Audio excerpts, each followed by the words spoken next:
네, 안녕하세요. 여기 육아정책연구소입니다. 지금 올해 제1차 KICC 정책 토론회를 시작하고자 합니다. 오늘 코로나19 사회적 거리두기 때문에 저희가 그 주관 기관인 관련자분들만 여기에 참석하시는 걸로 하시고 토론자분들은 저희가 온라인으로 참여하시도록 했습니다. 그렇지만 오늘 토론의 내용은 토론회 종료 후에 녹화 영상을 연구소 홈페이지에 탑재하여서 공유할 예정입니다. 예, 그러면 저희가 올해 그 아동학대 재발 방지를 위한 시스템 강화 방안 모색이라는 주제로 정책 토론회를 시작하게 됐는데요. 저희가 아시다시피 지금 아동학대가 끊이지 않고 지속적으로 발생하고 있는 현실에서 저희 육아정책연구소에서 빠르게 좀 대응하고자 아동학대 예방뿐만 아니라 사후 관리에 대한 보다 적극적이고 체계적인 대응 시스템이 필요하다는 문제의식을 갖고 연구 과제를 시작했고 오늘 그 연구 결과를 토대로 정책 토론회를 갖고자 합니다. 그러면 이 행사를 위해서 먼저 저희 육아정책연구소 소장님이신 박상희 소장님의 환영사를 듣도록 하겠습니다.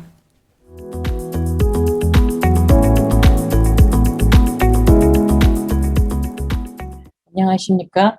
국무총리 산하 육아정책연구소장 박상희입니다. 우선 이제 바쁜 가운데도 저희 연구소의 제1차 KICC 정책 토론회에 참석해 주신 분들께 감사 인사를 드립니다. 저희 육아정책연구소는 2005년 창립 이래 국책연구기관으로서 우리나라 육아정책 연구를 선도해 오고 있을 뿐만 아니라 정책 토론회, 심포지엄, 포럼 등 다양한 행사 개최를 통해서 정책 연구 확산은 물론 정책 현안을 논의함으로써 보다 나은 양육 환경을 만들기 위한 여러 노력을 기울여 오고 있습니다. 최근 중대한 아동학대 범죄가 빈번하게 발생하면서 아동학대에 대한 국민들의 관심이 그 어느 때보다도 높아져서 그 피해 아동의 건강한 성장을 위한 국가 책임에 대한 국민적 요구 또한 높아졌습니다.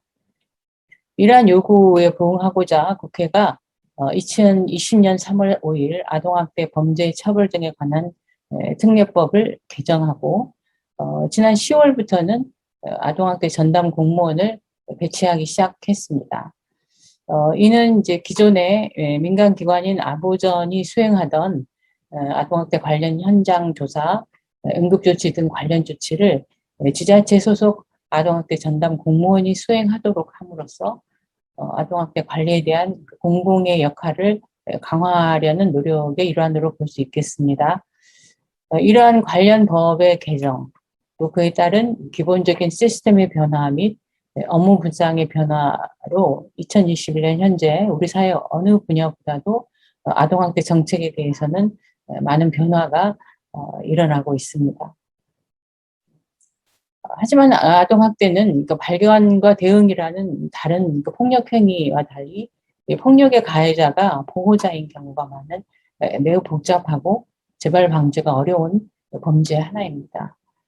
그런 특성으로 사후 즉각 분리와 관리도 각 사례마다 다양할 수밖에 없습니다. 세심하고 다양한 정책과 관리가 필요한 분야라고 할 수 있겠습니다. 이에 오늘 정책 토론회는 저희 연구소에서 수행하고 있는 아동학대 사후관리 관련 연구 발표를 통해서 아동학대 분야 전문가, 현장 종사자분들과 의견을 나눔으로써 향후 우리 사회의 아동학대를 근절할 수 있는 실질적인 방안을 도출하는 데 기여할 수 있기를 기대합니다. 끝으로 본 정책 토론회를 위해서 바쁜 가운데도 시간을 내서 축하해 주신 김민석 의원님, 유희동 의원님, 정춘숙 의원님, 토론을 맡아주신 강동욱 교수님, 곽영호 교수님, 김현경 교수님, 또 류정희 박사님, 심의선 차장님, 좌장을 맡아주신 정익준 교수님, 그리고 사회와 발표를 맡아주신 연구소의 이정림 박사님, 김나영 박사님께 감사드립니다. 아울러 토론을 준비에 애써주신 직원 여러분들께도 감사 인사를 드리면서 개의사를 마치겠습니다. 이 행사는 육아정책연구소에서 주최하고 세 분의 국회의원실에서 후원을 해주셨습니다. 김민석 국회의원실, 유이동 국회의원실, 정춘숙 국회의원실에서 후원을 해주셨습니다. 이 세 분이 축하 영상을 보내주셨습니다. 그래서 세 분의 축사를 듣도록 하겠습니다.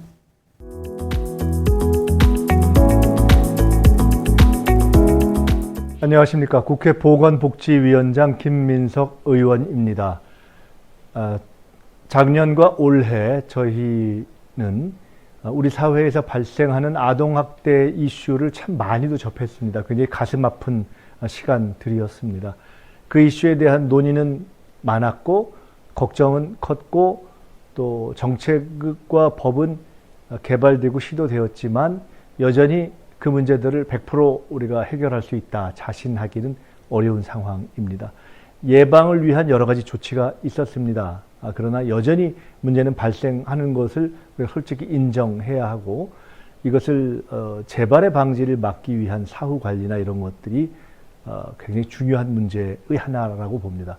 오늘의 주제는 바로 그러한 점에서 아동학대 또 재발 방지 사후 예방이라는 주제로 논의되는 것으로 알고 있습니다. 오늘의 논의가 토대가 되어서 우리 모두가 반드시 해결해야 되겠다고 생각하는 아동학대 문제의 정책화에 큰 진전이 있기를 함께 기원합니다. 고맙습니다.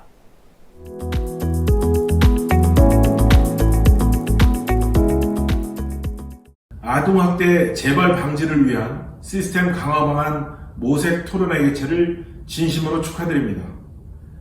토론회를 준비해 주신 박상희 육아정책연구소 소장님과 관계자 여러분, 그리고 참석해 주신 전문가분들께도 감사드립니다. 입양한 아이를 장기간 학대해 죽음에까지 이르게 한 정인이 사건은 우리 사회에 매우 큰 충격을 가져다 주었습니다. 그리고 그 충격이 가시기도 전에 최근 어느 계부가 20개월 아이에게 가한 인면수심의 범죄는 우리를 다시금 분노와 절망에 빠뜨렸습니다. 최근 3년간 아동학대 사례는 36%나 증가하였고 재학대 발생 건수도 7%나 증가했습니다. 이처럼 학대받는 아이들이 늘어나는데 여전히 학대 피해 아동에 대한 대책은 미흡하기만 합니다. 피해 아동을 가해 부모로부터 즉시 격리하기도 어렵고 격리 후 아이들을 책임질 보호시설도 충분하지 않습니다. 학대의 굴레 속에서 우리 아이들을 구하기 위해서는 이웃의 관심뿐만 아니라 제도적 뒷받침이 충분히 준비되어야 할 것입니다. 모쪼록 이번 토론회를 통해 실제 우리 아이들을 지킬 수 있는 의미 있는 방안들이 논의되고 모색되기를 바랍니다. 감사합니다.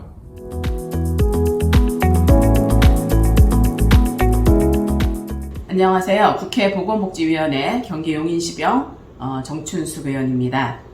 아동학대는 예방이 무엇보다 중요하지만 사후관리 또한 굉장히 중요합니다. 그런 의미에서 오늘 개최되는 아동학대 재발 방지를 위한 시스템 강화 방안 모색 토론회는 그 의미가 깊다고 봅니다. 토론회를 주최해 주신 육아정책연구소의 박상희 소장님을 비롯한 관계자 여러분과 또 발제를 맡아서 애써주실 김나영 팀장님, 그리고 자장을 맡아주신 김익준 교수님을 비롯한 토론자 여러분께도 감사의 말씀을 전합니다. 복지부가 지난 8월 발표한 2020년 아동학대 연차 보고서에 따르면 지난해 아동학대 신고 접수는 42,251건으로 전년에 비해 2.1% 증가했습니다. 특히 가해자가 부모인 경우는 전체의 82.1%를 차지해서 전년에 비해 11.8%가 증가했고 2012년 이후 최고치를 기록했습니다. 더 큰 문제는 3,671건의 재학대 발생 건수입니다. 전년에 비해 7%가 증가했고 사상 최고치입니다. 또 학대 사례 중에서도 재학대가 차지하는 비율은 11.9%에 달하고 있습니다. 그동안 정부에서는 2019년 포용국가 아동정책과 지난해 아동 청소년 학대 방지 대책, 그리고 올해 1월 정인이 사건을 계기로 해서 아동학대 대응체계 강화 방안을 발표했습니다. 그렇지만 사후 관리에 대한 구체적인 정책과 노력이 미흡했다는 지적이 있어 왔습니다. 재학대가 지속적으로 증가하는 한 원인이기도 합니다. 우리의 소중한 미래인 아이들이 학대로부터 자유로워질 수 있는 사후관리 시스템을 재정비해야 합니다. 오늘 토론회에서 사후관리 정책에 대한 냉철한 진단과 대안 제시를 기대하면서 저 역시 보건복지위원회 위원으로 제 역할을 다하겠다는 약속드립니다. 감사합니다. 그럼 이번에는 저희 가장 중요한 주제 발표를 모셔서 듣도록 하겠습니다. 주제 발표는 저희 육아정책연구소 가족지원연구팀 팀장님으로 계시는 김나영 박사님이 발표해 주시겠습니다.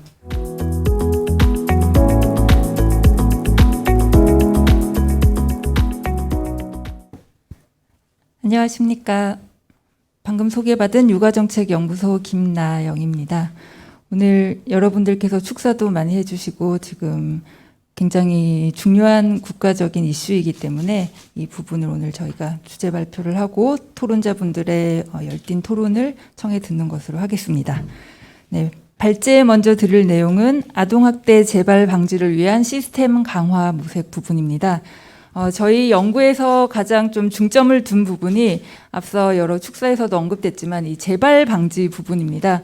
물론 예방과 그리고 피해 사례 발굴 이 부분도 굉장히 중요하지만 학대가 일어나고 나서 다시 발생하지 않게끔 하는 그래서 장래에 미래에 더 많은 학대 피해자가 나오지 않도록 하는 부분도 중요하기 때문에 이 재발 방지 그 사후 관리를 통한 재발 방지에 연구에 중점을 두고자 하였습니다. 기존 운영 체계나 이런 운영 방법들도 사실은 좀 이제 개괄적으로 좀 살펴보았고요. 근데 이 아동 학대 관리 체계 운영이 다소 굉장히 다들 잘 주지하시고 계시다시피 복잡합니다. 사례도 굉장히 다양하고 그래서 저희 연구 같은 경우는 그 많은 사례 그리고 케이스 중에서 대리보호를 하고 나서 그 보호 조치가 종결되고 원가정으로 복귀한 이후 그 이후에 어떻게 그 아동들이 관리되는가 그 부분에 대해서 조금 체계적인 정부의 지원이 필요하다. 이 부분에 초점을 맞추고자 하였습니다. 그래서 좀 또 이제 원가정 복귀를 살펴보다 보니까 조금 좀 확대를 해서 이제 일시보호 정도에서 원가정으로 복귀된 아동에 대한 정책적인 어떤 검토도 좀 해보고자 좀 노력을 했고요. 하지만 이제 가장 맞춘 것은 이제 사후 관리, 전담 요원과 그리고 전문 기관과 이제 협업을 해서 사후 관리하는 그 부분과 더 나아가서는 그 관리마저 종료된 이후까지도 저희가 관리가 필요하다 하는 입장입니다. 그래서 말씀드린 바와 같이 저희 연구는 위해서 아동 학대 재발 방지에 포커스를 맞추고 그리고 그것을 재발 방지를 하기 위해서 사후 관리를 어떻게 가져가야 할 것이냐 이 부분에 중점을 두었습니다. 미리 말씀드리자면 사실 앞서 말씀드린 대로 아동 학대 이 부분이 굉장히 복잡하고 사례가 많은 분야입니다. 그렇기 때문에 짧은 기간에 한다는 게 사실 쉽지는 않았는데 본 연구가 지금 한 4개월 정도 진행된 연구고 완전히 마무리되었다고는 말씀을 드릴 수 없고 일단 오늘 발제를 통해서 토론자분들 토론해 주시는 내용들을 조금 더 깊이 있게 반영을 해서 이제 마무리를 하고자 하는 단계에 있다는 점을 말씀드리겠습니다. 그러면 발표 시작하겠습니다. 본 발표 내용은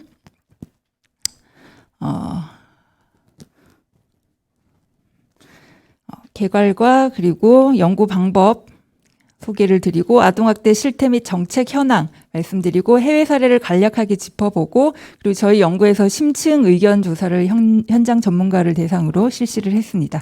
그 결과를 말씀드리고 정책 제언을 하는 것으로 마무리를 짓도록 하겠습니다. 네, 먼저 그럼 현황에 대해서 말씀을 드리겠습니다. 아동학대 유형은 보시는 것처럼 전반적으로 정서학대가 가장 많은 분포를 차지하고 있습니다. 그 다음으로 신체학대, 방임, 성학대 순으로 나타났고요. 아까 정 의원님께서 앞서서 계략적으로 이제 축사하시면서 말씀을 주셨는데 아동 발생 건수가 지속적으로 증가하고 있습니다. 14년에는 만여 건이었던 것이 19년에는 3만여 건으로 지금 큰 폭으로 증가한 모습을 보실 수 있고요.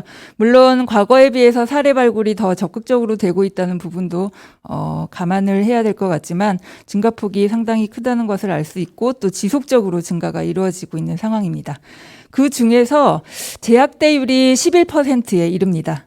또 더 충격적인 사실은 이 재학대의 94%가 부모에 의해서 발생이 되고 있다는 점이죠. 재학대 건수를 아래 표에서 보시면 2015년에 1,200여 건에서 19년에 3,400여 건으로 증가한 것을 볼 수 있고, 그렇기 때문에 이 학대 문제는 그러니까 피해자가 부모인데 이것을 가정 내 문제라고 두기에는 너무나 지금 피해 아동의 숫자가 늘어나고 있고 사회적인 문제가 되고 있다는 점이죠. 그렇기 때문에 첫 번째로 우리가 가정 내 아동 학대 문제를 개인의 문제가 아닌 국가 차원의 문제로 인식을 하고 보다 적극적인 정책 지원이 필요하다고 보겠습니다. 이에 정부는 2014년에 관련 특례법을 제정해서 아동 학대를 예방하기 위해서 노력해오고 있고, 작년 10월 기준으로 아동학대 전담 공무원 그리고 아동보호 전담 요원을 배치하는 등 체계 개편에 주력을 하고 있습니다. 최근 이런 체계 개편과 맞물려서 아동학대 예방 및 대응에는 진일보했다는 평가들이 상당히 많습니다. 그래서 아동학대 조기 발견이라든가 초기 대응 그리고 분리보호 등 이런 부분에 있어서는 개선이 상당히 이루어졌다고 보지만, 반면에 보호조치 종료 이후에 원가정으로 아동이 복귀했을 때 그 사후 관리에 대해서 강화하는 노력은 전체적으로 상당히 미흡한 부분이 있습니다. 그렇기 때문에 아동학대라는 건 예방뿐만 아니라 사후 관리도 상당히 중요하기 때문에 이제 우리가 적극적으로 이 체계 시스템을 좀 더 촘촘하게 만들어 가야 할 시점이 아닌가 생각합니다. 그래서 정부와 지역사회에 같이 협력을 해서 구현을 통해서 실질적이고 전문적으로 아동학대 사후 관리를 해야 할 것으로 보겠습니다. 네, 그래서 본 연구는 다음과 같은 내용들을 담고 있습니다. 먼저 실태 자료를 이제 통계 자료 등을 바탕으로 해서 수집을 했고요. 그래서 아동학대 조치 결과라든지 신고 건수, 그리고 전문기관 수나 분포, 계략적인 기본적인 실태 자료를 수집을 하고, 그리고 사후 관리 체계에 관련한 것과 관련 법, 정책들을 검토를 했습니다. 그리고 무엇보다도 이제 저희가 또 중심을 뒀던 것은 현장 전문가들의 의견 조사입니다. 아까 앞서 말씀드린 대로 다소 연구 기간이 짧아서 더 많은 좀 필드 조사는 조금 어려운 점이 있어서 이 부분에 좀 초점을 맞췄고요. 그리고 해외 사례를 간략하게 검토를 하고, 그리고 자문회의를 상당히 좀 심도 있게 진행을 했습니다. 그래서 공무원분들, 현장 전문가분들, 학계, 의료계 분들을 모셨었는데요. 구청에는 이제 전담 공무원분들, 전담 요원분들 저희가 한 차례 자문을 구했었고, 그리고 아동보호 전문기관에 계신 분들, 그리고 권리보장원 담당자분들, 그리고 협회에 계신 분들, 그리고 여러 교수님들, 그리고 또 사후관리이기 때문에 어떤 그런 치료나 진단 이런 부분들이 굉장히 물리적인 부분, 심리적인 부분들이 중요하다고 판단하여서 응급의학과 교수님들 그리고 정신건강의학과 교수님들과도 면담을 진행하였습니다. 네, 다음은 아동학대 실태 및 정책 상황을 간략하게 살펴보겠습니다. 첫 번째로 법적 근거 부분입니다. 제16조 2항의 보호 대상의 사후 관리에 대해서 명시를 하고 있습니다. 규정은 하고 있습니다. 그래서 지자체 장이, 전담 공무원 등 관계 공무원, 민간 전문 인력으로 하여금 보호 조치 종료로 가정으로 복귀한 대상 아동을 방문해서 적절한 조치를 취하도록 이렇게 규정을 하고 있습니다. 그러니까 법적으로는 이제 사후 관리 부분도 정확하게 명시는 되어 있지요. 네, 다만 이제 저희가 보호 종결 후에 이제 원가정으로 복귀한 아동에 대해서 살펴보게 되면 관리 내용이나 운영 체계 부분, 그러니까 계략적으로 지금 시간이 많지 않기 때문에 간단하게 설명을 드리면 연구에서 초점을 맞춘 대리보호 종결 후에 원가정으로 복귀한 아동에 대해서는 어떤 절차가 이루어지는가, 일정 기간 적응 상태를 지속적으로 모니터링하는 것을 가장 기본적인 개념으로 하고 있습니다.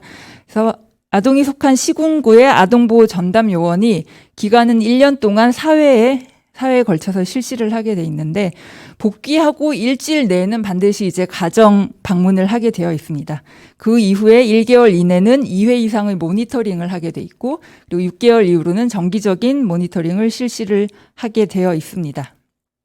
그림에서 보시는 것처럼 원가정 복귀한 후에 1차 모니터링, 2차, 3차, 4차까지 하는데 다만 이 기간은 1년이 되는 것이고 저희가 뒤에서도 이제 제안을 하겠지만 이 기간이 다소 전문가들의 의견도 취합해 보고 했을 때 짧고 그리고 또 지속적인 교육 그리고 환경 변화 이런 것들이 관리가 되어야 하기 때문에 좀 더 길게 가져와야 하지 않을까 하는 의견입니다.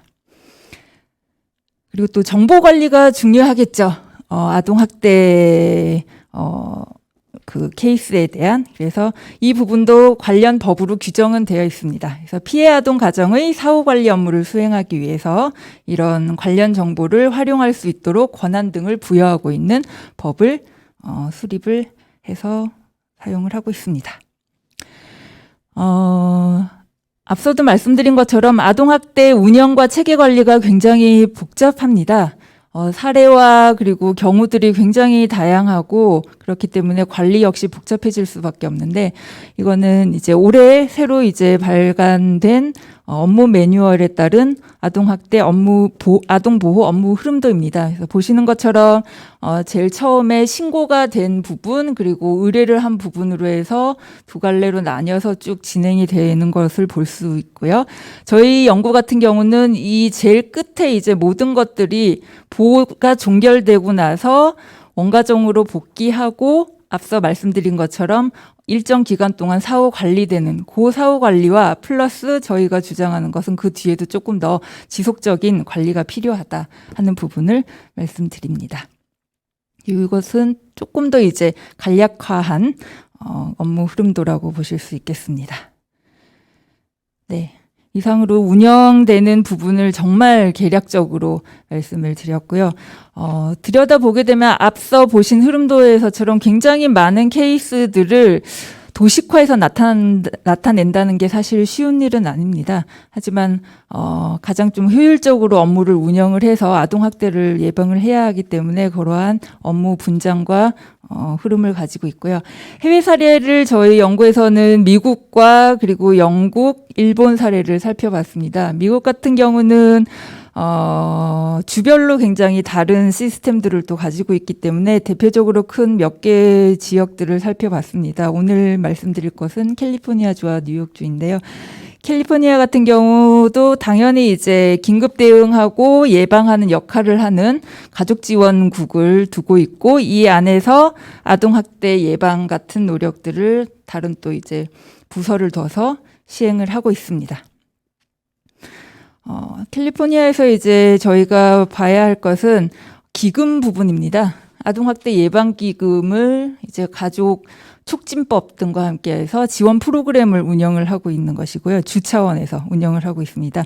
그래서 이 기금으로 이 아동들 사후 관리 영구적으로 잘 건강하게 자랄 수 있게끔 하는 데도 상당히 기여를 하고 있는 부분입니다.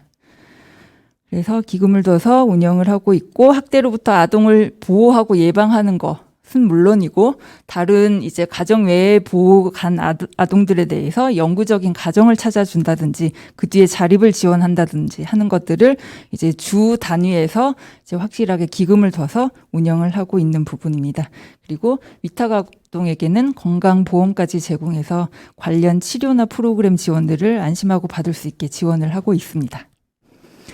뉴욕주 같은 경우에는 원가정 병행을 사실 법률로 정하진 않았지만 굉장히 꼼꼼하게 여러 지침들을 통해서 가이드를 제시를 하고 있습니다. 그래서 핵심 요소 병행 계획의 5가지 핵심 요소가 있고 여기 보시면은 방문하는 것에 초점을 두어야 한다 해서 현장 조사와 확실하게 아동들이 어떻게 지내고 있는가를 이제 확인을 할 수 있는 것을 강조하고 있습니다. 영국은 즉각적인 보호 조치 필요한 경우 굉장히 꼼꼼하게 운영을 하고 있고요. 무엇보다도 영국 같은 경우는 우리가 시사점을 가져야 하는 부분이 가정, 학교, 지역 간의 연계가 될 수 있도록 굉장히 체계를 만들어가고 노력하는 것에 저희가 시사점을 얻어야 할 것으로 보입니다. 일본 같은 경우는 조금 이제 여기도 상황이 좀 많이 변하고 있다고 합니다.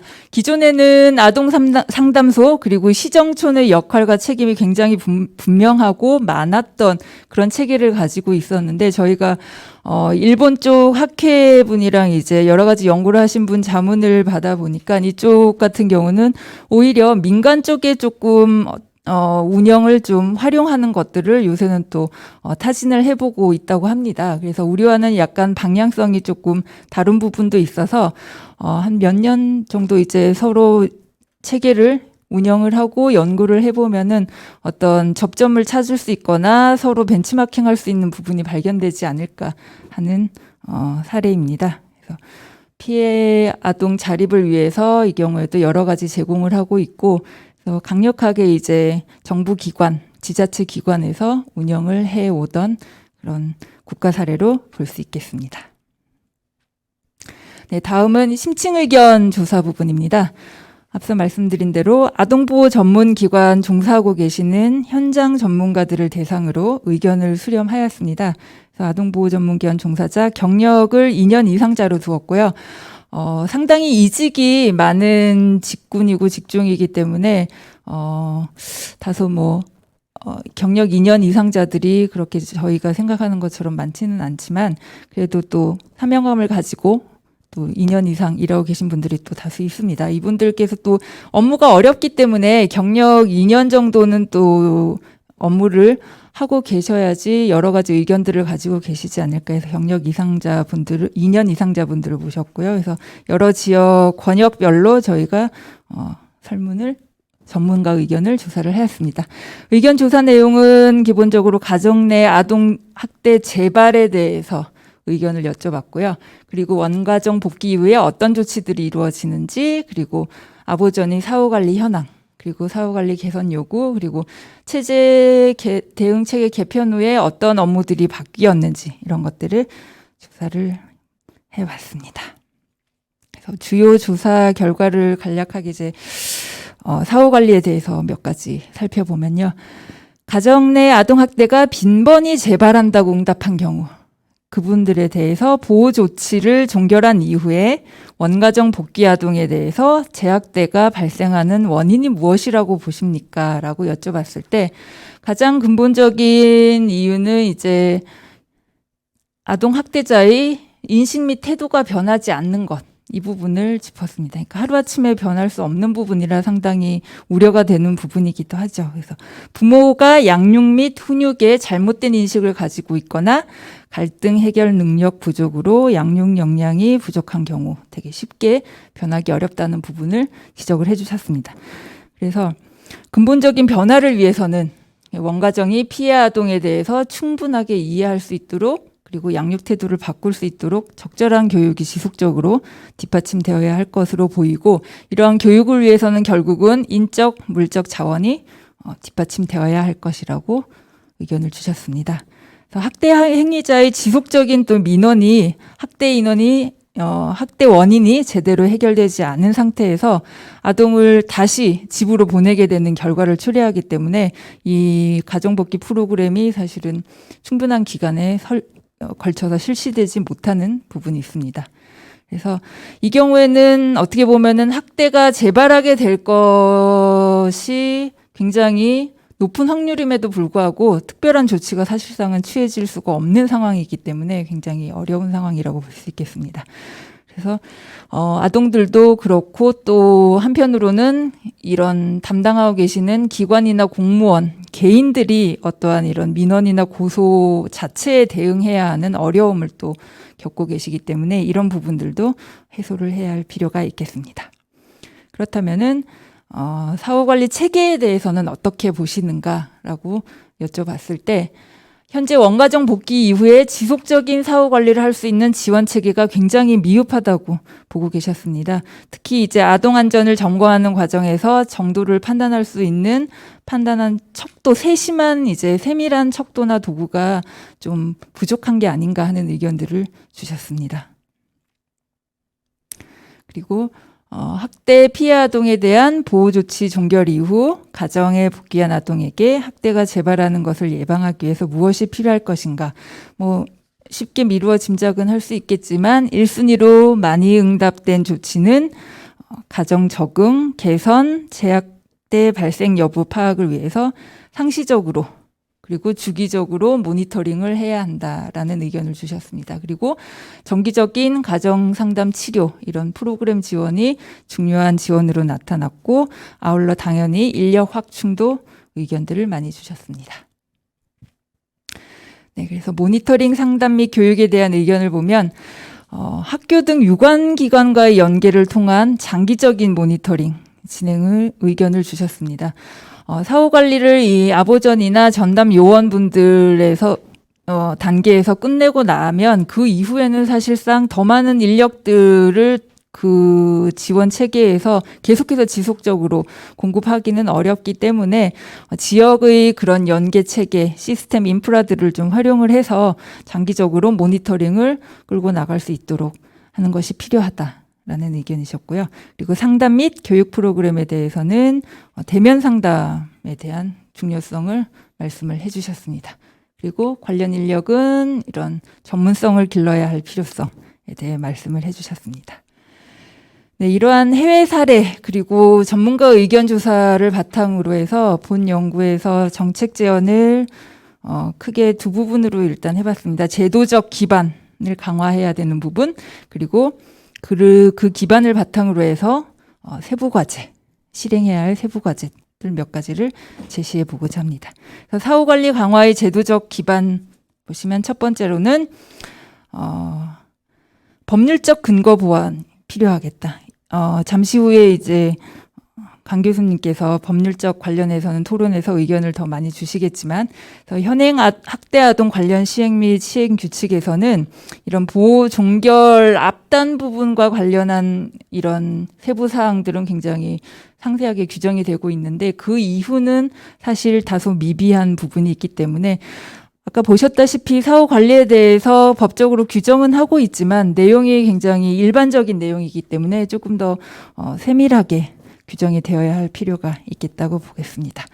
그 다음에는 사후 관리 업무 수행 시 거부나 방해 행위 이 부분 제지하는 부분이 상당히 중요한데 사실 보셨다시피 재학대 같은 경우는 부모에 의해서 일어나는 경우가 94%인데 이 거부나 방해가 있게 되면은 적절한 조치가 들어가기가 상당히 어려운 상황입니다. 그래서 이런 것들을 좀 제재할 수 있는 강화 방안이 필요하고 지금 과태료를 부과를 하고는 있으나 조금 더 강화해서 이러한 참여를 좀 높일 수 있는 방안을 강구해야겠다 하는 방안을 제시를 해봤고요. 그리고 수행체계 명료화입니다. 대리보호 이후 원가정 복귀 시 다른 경우도 있겠지만 본 연구에서는 이 부분을 조금 집중적으로 들여다봤기 때문에 말씀을 드리자면 원가정 복귀 후 최소 3개월 동안 이 전담요원과 아보전에서 공동으로 관리하게 되어 있는데 이 부분이 사실 공동으로 관리하는 것은 상당히 도움이 되겠으나 관리 업무 분장에 있어서는 조금 명확할 필요가 있겠다 하는 의견입니다. 두 번째로는 앞단에 말씀드린 것과 연결을 해서 지침의 정교화가 또 필요하겠습니다.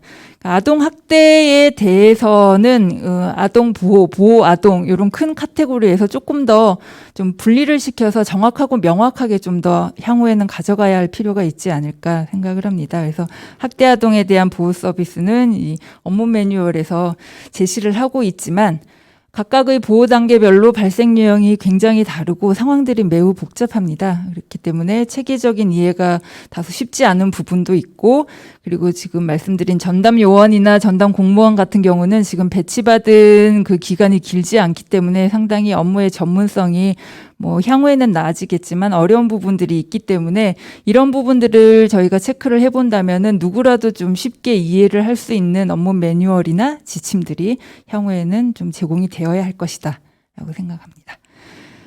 그래서 아동학대 예방사업 안내와 같은 업무 매뉴얼을 제시를 해서 좀 원활하게 지원을 할 필요가 있겠습니다. 그리고 아동학대 신고자 의무에 대한 매뉴얼도 같이 아울러서 병행을 하면 좀 더 효과적인 재발 방지 효과를 가질 수 있지 않을까 라고 봅니다.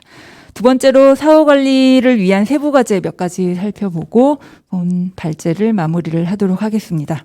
첫 번째, 학대 피해 아동 사후 관리 필수 사항 마련.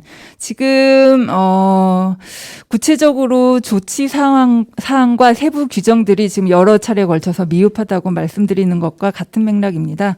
아동복지법 시행령의 18조 1항 2항 이런 같은 경우 보호 대상 아동에 대한 세부 적용 사항들을 굉장히 꼼꼼하게 마련을 해 놓았는데, 이 사후 관리에 대해서도 마찬가지로 이런 별표 등을 통해서 명문화할 필요가 있다고 보여집니다. 그리고 아울러서 당연히 원가정 보호조치 아동의 사후관리 전담 인력 배치 지원, 이 인력에 대한 문제입니다. 그래서 피해 아동의 가정에 대한 지원을 범위로 명시하고 그리고 좀 더 세부적인 지침을 가져가야 되지 않을까. 특히 동법에서 보면은 취약에 필요한 사항에 관해서는 세부 사항들을 규정을 하고 있습니다. 이와 마찬가지로 이런 취약에 필요한 것뿐만 아니라 좀 더 확대를 해서 피해 아동의 보호와 치료 그리고 가정에 대한 지원 범위도 확대를 해서 포괄하여 제시할 필요가 있겠습니다. 그리고 아동 보호 전문기관 운영 기준 및 지원을 구체화할 필요가 있겠습니다.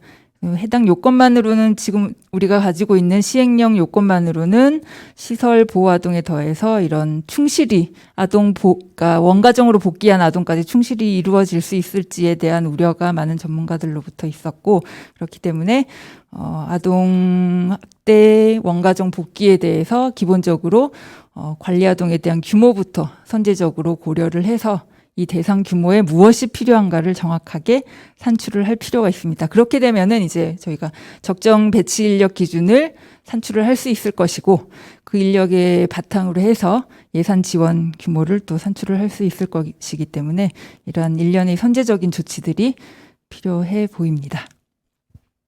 그래서 앞서 지금 말씀드린 것과 같은 맥락의 이제 적정 인력 배치 기준에 대해서입니다.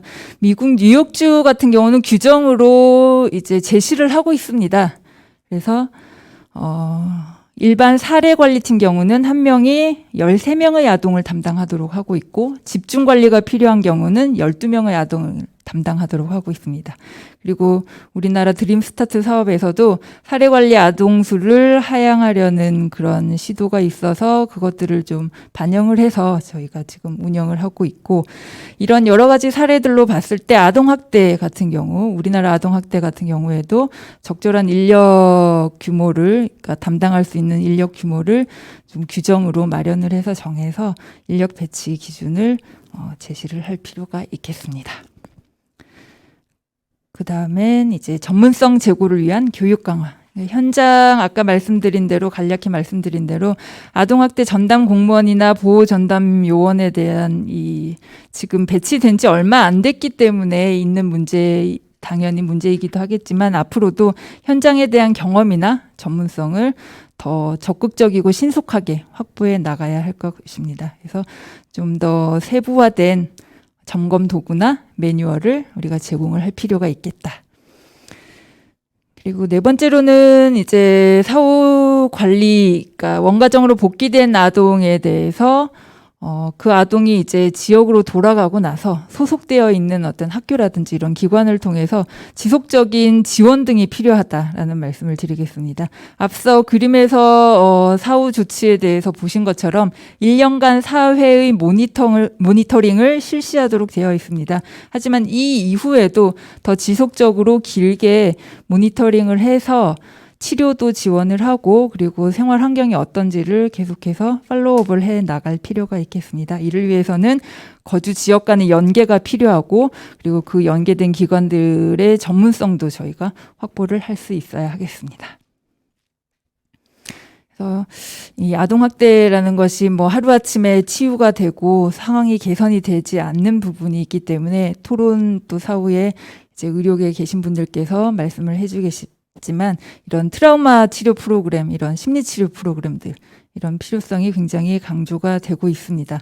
그러니까 여러 분야에서 그리고 여러 단계에서 이 심리 치료나 트라우마 치료 그리고 뭐 상담 이런 것들이 강조가 되고는 있지만 사실상 중앙정부 차원에서 일관되게 보편적으로 제공되고 있는 것들이 없기 때문에 향후에는 좀 빠른 시간 내에 중앙정부 차원에서 우선적으로 이런 치료에 대한 구체적인 매뉴얼을 개발해야 될 필요가 있겠습니다.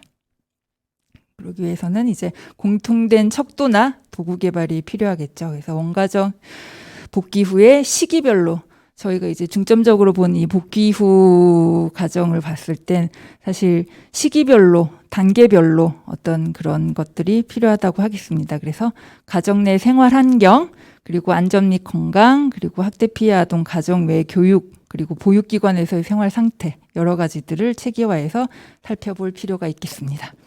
그래서 학대 아동은 그런 식으로 관리를 또 하고 또 학대를 한 가해 부모에 대해서도 저희가 조금 관심을 더 기울여야 할 필요가 있는데 모니터링을 하면서 이 부모들에게 자가 체크리스트나 양육 점검표 등을 제공해서 스스로 체크하게 하는 거죠. 그래서 본인의 상태가 어디쯤에 와 있고 그리고 그런 것들을 체크하고 표를 점검을 해 나가면서 본인들이 어떤 것들을 개선해야 하는지를 스스로 또 판단할 수 있게끔 하는 역할도 돼서 부모 교육을 또 어떤 면에서는 부가적으로 지원해 줄 수 있는 부분이라고 볼 수 있겠습니다. 그래서 자가 체크리스트 안을 간략하게 제공을 해보면 자녀 발달 부분 그리고 건강, 가족 관계 그리고 생활 환경 자녀 보육 및 교육 이렇게 큰 카테고리로 좀 세부적으로 제시를 해서 개발을 해서 제공을 할 필요가 있어 보입니다. 그리고 사후관리 의무기간입니다. 앞서 몇 번 나온 것처럼 이제 가정방문 기간 동안 가정방문 필수인 기간이 있고 그 이후에는 가정방문 혹은 유선 이런 식으로 이제 제시가 되고 있기 때문에 강제력이 사실 없다는 부분도 있고 그리고 가정방문이 좀 더 우선적으로 좀 강제가 되어야 하지 않을까 직접 가서 상황을 체크를 하고 그리고 앞단에서 제안한 것처럼 그런 체크리스트나 점검표 등을 활용을 할 수 있다면은 좀 더 재발을 방지하는 데 도움이 되지 않을까 해서 제안을 해봤고요. 그리고 자치구 단위의 협의체 역시 지역 사회의 어떤 인프라들을 활용하기 위해서는 지역 단위의 협의체가 상당히 필요하다고 생각을 합니다. 그래서 유관기관 인력이나 전담 공무원, 전담 요원 그리고 지역 내 아동 학대 전문가들을 10분 활용할 수 있도록 협의체를 만들어서 물리적 공간이라든지 그리고 프로그램들을 공유할 수 있는 기회를 만들어야 할 것입니다. 그리고 마지막으로는 이제 정보 시스템 간략하게 언급을 했는데요. 정보 시스템 개선도 필요합니다.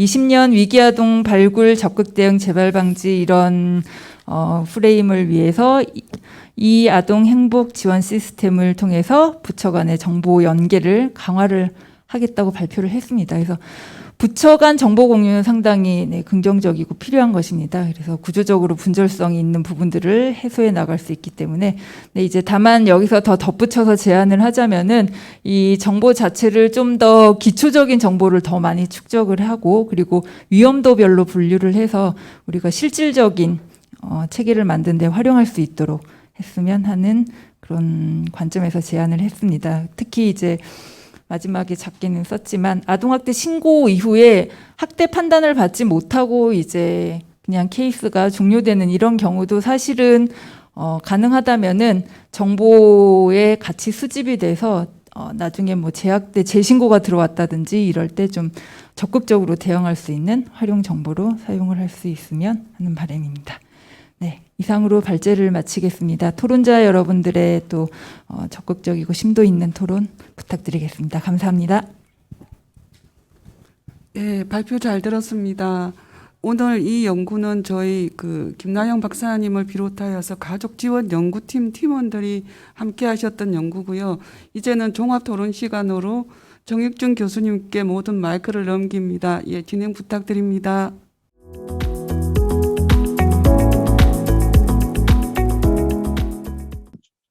저는 이화여대 사회복지학과에 정입 중이고요. 오늘 너무 중요한 발표를 해주셨습니다. 2000년 아동복지법에 아동 학대와 관련된 조항이 들어간 이후에 저희가 조금씩 뭐 아이들이 죽을 때마다 조금씩 제도와 정책과 법률이 좋아지고 있었습니다. 그래서 뭐 오랜 수건이었던 뭐 아동권리보장원이나 학대 조사 공공화되는 그런 과정까지 와 있는데 여전히 15분당 1명씩 아동학대가 발생하고 있고요. 한 달에 3, 4명의 아이들이 죽고 있습니다. 이런 참담한 현실 속에서 첫 번째 학대는 보호자의 책임이 맞습니다. 그러나 두 번째 이상의 학대는 재학대는 보호자 책임뿐만 아니라 국가와 사회의 책임도 굉장히 크다라고 생각이 됩니다. 현재 재학대의 비율이 11% 정도 적은 비율이 아닙니다. 암수까지 생각하면 엄청나게 높은 비율이고 더 나쁜 것은 점점 증가하고 있습니다.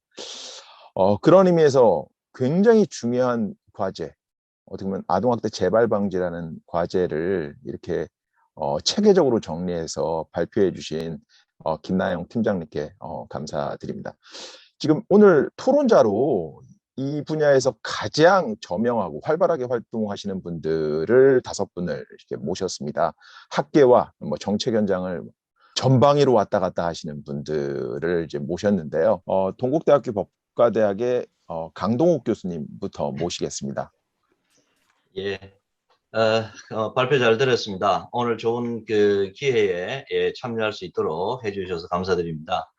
뭐 토론문을 이미 보내드렸기 때문에 어느 정도는 그 토론문에 따라서 진행이 되겠습니다만은 시간이 많지 않기 때문에 토론문을 중심으로 해서 그냥 간단하게 제 의견을 말씀드리는 것으로 토론에 대신하겠습니다. 우리가 이제 특히 이제 저한테 의뢰된 부분이 법률적인 부분, 특히 이제 사후관리와 관련된 법률적인 부분인 것 같습니다. 지금 아동복지법에 보면 28조 또 29조에 의해서 각각 피해 아동, 또 가족과 또는 학대 행위자에 대해서 사후관리나 또는 필요한 지원에 관해서 규정이 되어 있습니다. 물론 이제 이미 이 피해 아동이나 피해 아동의 그 가족, 보호자, 이와 같은 사람들에 대한 사후관리 또는 필요한 지원에 관한 것은 이미 2019년도에 개정이 돼서 시행이 되고 있고요. 요번에 이제 하나 바뀐 게 있다면 최근에 작년 그러니까 연말입니다만은 아동 학대 행위자에 대한 어떤 지원에 있어서 내용이 좀 바뀐 부분이 있습니다. 그게 이제 과거에는 그냥 보면은 그 필요한 지원을 권고할 수 있다. 권고할 수 있는 아동권리보장원이나 아동보호전문기관에서 이런 학대 행위자에 대해서 사후관리를 권고할 수 있는 정도를 하고 권고하게 된 경우에 특히 아동 행위자는 학대 행위자는 이에 이제 참여하도록 그렇게 형태로 이제 그 규정이 되어 있었는데 이 규정이 이제 바뀌어서 아동 그 시도지사 이제 지원의 그 범위가 늘어난 거죠. 시도지사, 시장, 군수, 구청장 즉 다시 말해서 지방자치단체의 장하고 아동권리보장원의 장, 아동보호기관의 장이 아동학대 행위자에 대해서 필요한 그런 지원을 제공하여야 함이라고 해서 우리가 법에서는 할 수 있다는 것과 하여야 한다는 것은 개념이 굉장히 많이 다릅니다. 하여야 한다는 것은 사실상 강제성이 거기 이제 그 강제성이나 의무성이 들어가 있는 거거든요. 그렇게 하여야 하고 또 이 경우에 학대 행위자가 이와 같은 그 지원에 성실히 참여해야 된다. 정당한 사유 없이 이에 참석하지 않았을 경우에는 거기에 대해서 우리가 300만 원 이하의 과태료를 부과할 수 있도록 해서 굉장히 아동학대 행위자 특히에 대한 규정을 강화시켰습니다. 아마 이렇게 한 이유는 그동안 뭐 저도 이제 과거에 이와 그 아동학대에 관해서 몇 가지 그 논문을 발표하면서 결국에는 아동학대가 애초에 예방하는 것도 중요하지만 방금 예를 발표자나 우리 저 사회자께서 말씀하신 것처럼 이게 재발하는 그 숫자가 너무 많기 때문에 이 부분을 어떻게 우리가 합리적으로 좀 조정할 수 있겠는가, 줄일 수 있겠는가 하는 그와 같은 점에서 보니까 아동 이 학대 관련 전문가 우리 교수님들이나 뭐 또 어떤 전문가분들 또 저 개인적으로도 결국에는 학대 행위자가 바뀌지 않으면 이 피해 아동이 아무리 우리가 지원하고 보호하더라도 이 학대가 끊이지 않겠다. 특히 사실상 가정 내 학대가 거의 90% 가까이 이루는 그런 상황 하에서 결국에는 우리가 원가정 보호를 실현하기 위해서라도 아동 학대 행위자에 대한 어떤 개선이죠. 개선 치료가 전제가 돼서 이분들이 다시 학대하지 않도록 하는 그런 제도가 필요하겠다. 그러기 위해서는 이분들에 대한 사후 관리라든가 또 이분들에 대한 서비스가 사실상 좀 강제돼서 강화될 필요가 있다는 게 아마 저도 그런 주장을 했습니다만은 대부분의 교수님들이 일치된 견해였던 것 같습니다. 그래서 이와 같은 것들이 아마 지난번에 몇몇 아동 그 심각한 학대 사건을 거치면서 입법화된 것 같은데 그 입법하는 과정에서 우리 이제 여기 지금 발표자께서도 말씀하셨지만 조금 성급하게 규정을 만든 건 아닌가. 아동복지법이 가지고 있는 성격 때문에 그런지는 모르겠습니다만은 지나치게 좀 이상적으로 규정된 부분이 있다. 그래서 저는 오늘 그 부분에 관한 것만 특히 이제 그 아동 학대 행위자 뭐 피해 아동이나 또는 그 가족에 대한 보호나 치료는 사실상 이 플러스 알파 개념이거든요. 그 본인들한테 이익이 되는 부분이기 때문에 어떤 그런 지원에 갔었을 때 그분들이 거기에 대해서 뭐 거절하거나 이러지는 않을 것 같습니다. 특별한 경우가 아니면. 그러나 아동 학대 행위자에 대해서는 우리는 서비스라고 얘기하지만 그 서비스를 받는 사람의 입장에서는 과연 그것을 서비스나 지원으로 생각할 수 있겠는가? 그렇지 이제 사실은 못하다는 거죠. 특히 본인이 학대 행위 자체를 부인한다거나 또는 자기의 학대 행위에 대해서 정당성을 주장할 경우에는 이것을 사실상 강제하는 것이 의미가 있겠는가 하는 그런 여러 가지 측면이 좀 고려가 되지 않고 너무 성급하게 규정만 갖다가 집어넣은 것이 아닌가 하는 그런 생각을 해서 제가 그냥 오로지 뭐 이건 제 개인적인 생각이기 때문에 그 점은 참고하셔서 들어주시면 고맙겠습니다. 첫째 이제 아까도 말씀드린 것처럼 이게 이제 서비스 제공이 아니라 서비스에 대한 부담이거든요. 학대 행위자는. 그런데 이 아동복지법에 보면은요. 학대 행위자에 대한 개념이 없습니다. 우리가 지원을 할 때는 피해 아동이라는 개념을 굳이 안 하도 뭐 누구든지 많이 지원해 주면 좋은 거니까 뭐 개념이 조금 불확실해도 상관이 없는데 부담을 줄 때는 대상이 특정이 돼야 됩니다. 그러면 그냥 학대 행위자다 하니까 모든 학대 행위자가 다 포함이 되는데 어느 정도까지 학대 행위로 볼 건가조차도 지금 사실은 제가 볼 때는 이게 의견이 일치되어 있지 않습니다. 사회복지 하시는 분들 입장 다르고요. 저희들처럼 형법하는 사람 입장 또 다릅니다. 그런데 누구까지가 대상이 되는지 사회복지적인 관점에 하면 다 포함시켜야 되겠지만 형법적 관점에서 보면 굉장히 제한이 되거든요. 형사처벌되는 사람으로. 그래서 이런 거에 대한 어떤 전제도 없이 그냥 학대 행위자에 대해서 해야 된다 이러니까 안 그래도 학대라는 개념도 지금 불분명한데 거기다가 학대 행위자에 대한 정의조차도 하지 않고 학대 행위자에 대해서 필요한 지원을 하라. 그러면은 아동보호 전문기관이나 권리보장원에서 누구한테 해야 되는 것조차도 지금 판단 기준이 안 써 있어요. 할 수 없게 해놓고 하라고 하는데 문제는 뭔가 하면 이게 강제화 시켰다는 겁니다. 지원하여야 하면 하겠으니까 반드시 지원을 해야 되고 하지 않으면 또 잘못하면 직무유기가 됩니다. 자기가 경우에 따라서는 학대 행위자가 자기가 필요한 서비스를 못 받았다라든가 또는 다른 제3자에서 아동권리보장원 아동보호전문기관에서 학대 행위자에 대한 서비스를 제대로 제공 안 해서 이 학대가 재발됐다 손해배상 청구를 한다라든가 고발을 한다고 했었을 때 과연 이걸 어디까지 그러면 책임을 어떻게 할 것인가. 전혀 이런 문제가 해결이 되어 있지 않아요. 그러니까 개념적인 것조차도 분명하지 않고 행위도 분명하지 않고 대상자도 분명하지 않은 상태에서 이렇게 강제화시키는 것은 그 뜻이 아무리 좋다 하더라도 과연 실현될 수 있겠는가 하는 그런 한계점이 있다는 거죠. 더구나 지금처럼 아동권리보장원하고 또 지방자치단체장하고 또 한 사람은 또 아동보호전문기관하고 이 지원의 주체가 다 다릅니다. 또 한 발 더 나가서 보면. 그러니까 그런데 이 세 기관에 어떤 협의체가 없어요. 그러면서 아동보호 전문기관에다가 뭘 줬습니까? 사례관리는 아동보호 전문기관을 하라고 그랬잖아요. 사후 조사만 하고 판정을 해서 처분하는 것까지는 아동권리보장원이 하는데 그 다음에 거기에 대한 사후관리는 그 아동보호 전문기관이 하라고 그랬습니다. 그래놓고 갑자기 아동권리보장원에서 지원하라고 나와요. 그 다음에 이제 과태료 부과하는 거는 이번 또 지방자치단체의 몫입니다. 그런데 이 세 개 기관이 어떻게 유기적으로 연결이 돼서 그러면은 학대가 행위자가 문제가 되고 필요한 지원이 뭐가 필요하고 거기에 대해서 안 했을 때는 누가 관리하고 이런 것들이 전혀 체계화되어 있지 않습니다. 그냥 갖다 집어 던져 넣어버린 거예요. 그래서 구체적으로 문제가 생겼을 때는 제가 볼 때는 거의 뭐 책임 회피가 되지 않겠는가. 나중에 문제가 됐을 때. 제가 볼 때는 이게 문제가 좀 될 거라고 생각을 합니다. 왜? 의무화 시켜놨기 때문에 의무를 이행하지 않으면 기관이잖아요. 개인이 아닙니다. 그렇기 때문에 반드시 책임 문제가 나올 수가 있습니다. 만약에 그 사람이 학대 서비스가 제대로 안 돼가지고 학대가 재발했었을 때, 경우에 따라서는 피해 아동이나 피해 아동의 다른 가족에 의해서 어떤 손해배상이나 법적인 책임에 대한 부분까지도 나온다는 거죠. 그래서 이러한 같은 부분들이 제대로 정리가 안 돼 있어서 그 부분에 관한 것들이 제가 볼 때는 좀 빨리 정비가 돼야 되겠다. 아까 말씀하신 것처럼 이 그러다 이제 절차도 전혀 없습니다. 이와 같은 제공하라고 했는데 제공이 어떻게 해야 되는지, 그렇게 제공했을 때 불응했었을 때는 어떤 절차를 거쳐서 과태료를 부과할 건지, 한 번만 했는데 바로 과태료 부과할 건지, 또 어느 정도 했을 때 과태료는 어떤 절차를 거쳐서 가는지 전혀 지금 이런 세부적인 게 없다. 그래서 선언적으로 이렇게 되면 아무리 규정이 좋아도 이건 선언적인 규정에 그칩니다. 그 다음에 이제 지금 이제 제가 그 여러 가지 다른 의견들은 기본적으로 다 동의를 합니다만은 과태료 올리는 부분은 조금 더 고민을 한번 해보시면 좋을 것 같습니다. 과태료가 올라간다는 것은 그것을 서비스 받는 것을 강제하는 면도 있지만 오히려 서비스 자체를 아예 거부하는 그런 관계도 성립할 수가 있습니다. 특히 지방자치단체 장애 입장에서 과태료 부과하는 거 좋아하지 않습니다.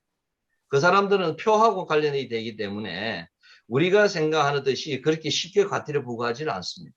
그러면 그 책임을 아동권리보장원이나 아동학대 전담 공무원들이 그 책임을 졌는데 그 사람들도 일시적인 공무원들이거든요. 그 책임 그렇게까지 지지 않습니다. 그래서 그 다음에 중요한 거는 이 서비스라는 거는 자기가 자발적으로 올 때 서비스가 효과가 있는 거거든요. 이게 과연 강제로 해서 안 받는다고.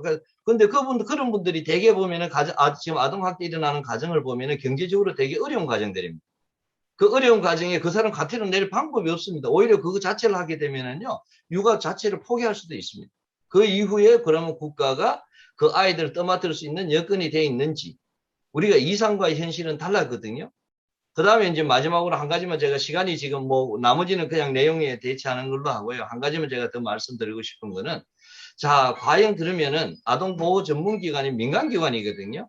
민간기관에서 과태료를 갖다 강제를 할 서비스를 강제할 수 있는 근거가 뭔지, 지금 그 29조 하나만 가지고 과연 그와 같은 권한을 아동보호전문기관에 줄 수 있는지, 예를 들어서 아동권리보장원이나 지방자치단체 같은 경우는 공공기관이기 때문에 서비스 제공에 대한 어떤 부분의 권한이 우리가 포괄적으로 인정이 될 수도 있습니다만은 아동보호전문기관은 민간기관이거든요. 그래서 그 지위가 항상 불안한 건데, 근데 그분들한테 서비스를 강제할 수 있는 근거가 뭔지, 과연 그분들이 가서 그러면은 물리적인 그런 어떤 강제성을 이야기했었을 때 일반 학대 행위자가 아동보호 전문기관의 의견에 그렇게 쉽게 승복할 수 있는지, 이런 문제들이 전혀 해석이 안 됩니다.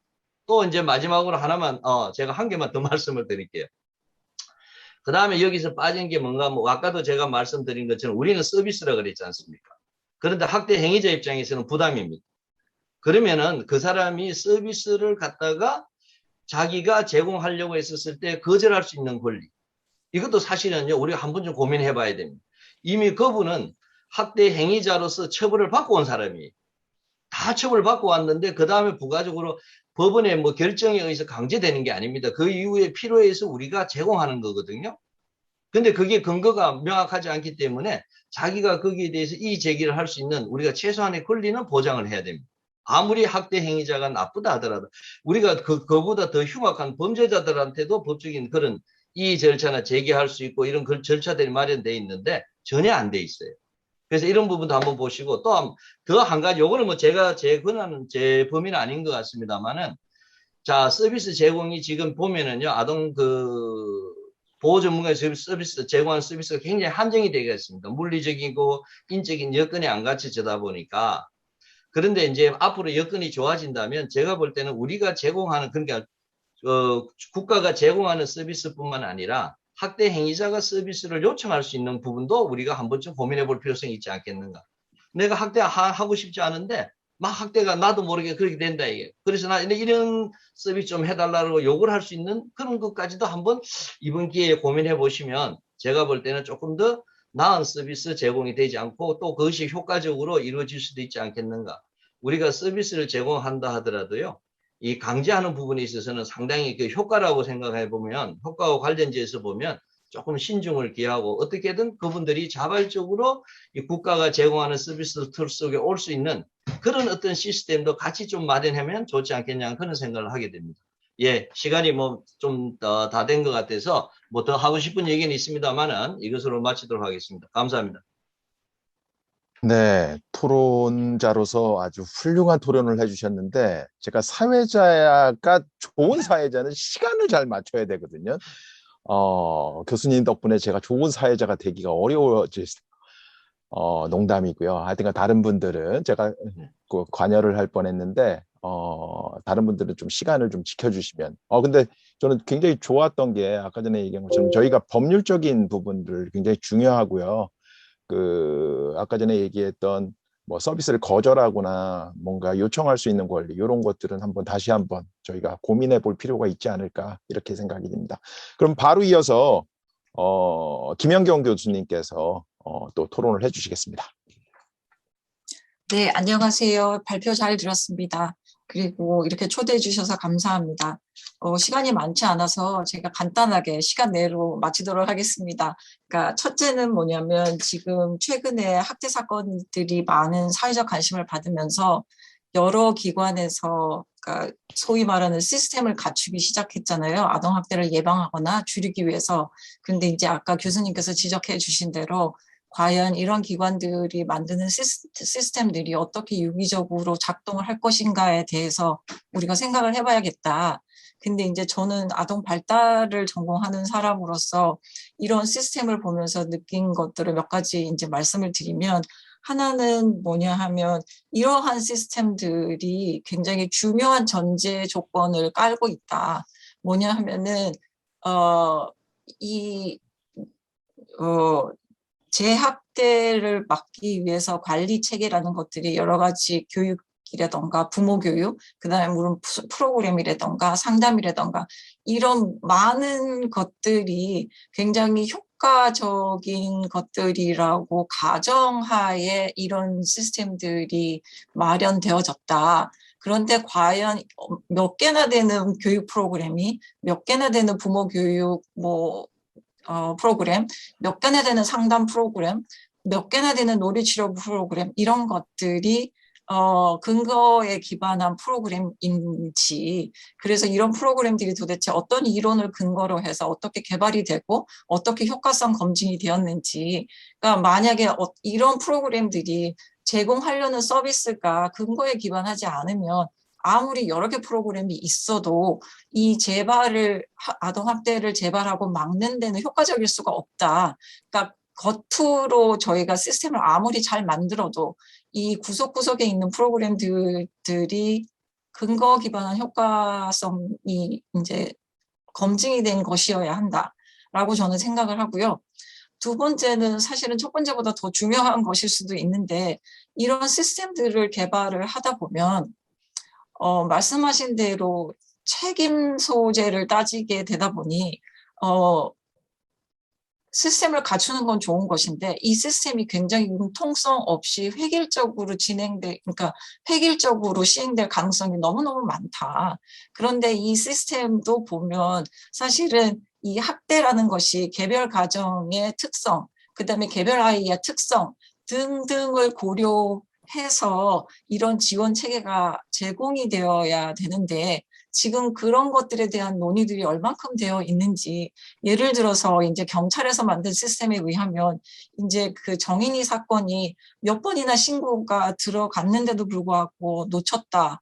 이게 굉장히 이제 초점이 되면서 굉장히 이제 무조건 분리 이런 게 강조되고 있거든요. 그러면 이런 것들이 강조되었을 때 나이가 많은 아이들과 적은 아이들, 그리고 그러면 장애 아이들은 어떻게 될 것인지, 저희가 진짜 제대로 된 시스템을 가지고 효과적인 이 시스템을 운영하기 위해서는 좀 더 세세한 이런 구석구석 꼼꼼하게 프로그램들의 그 직접 이 시스템에 적용이 되는 개별 아동, 그다음에 개별 가정에 대한 이해가 있어야 되는 게 아닌가. 그거 없이는 아무리 좋은 이 뼈대를 잘 만들어 놔도 효과성이 있기가 굉장히 어려울 것이다. 그리고 정말 이게 획일적으로 진행되는 거가 정말 아이들을 위한 것인가에 대해서 저희가 굉장히 심각하게 논의를 해봐야 되지 않나.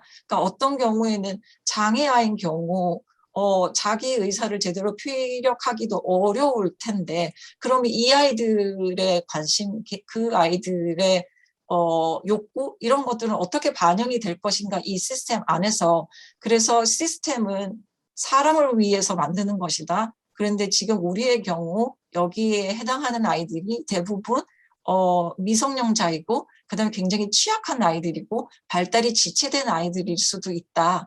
그래서 그런 사람에 대한 거, 사람 중심이어야 한다는 거, 시스템이. 그래서 그런 거에 대해서 저는 조금 이제 주의를 환기시키고 싶었고요.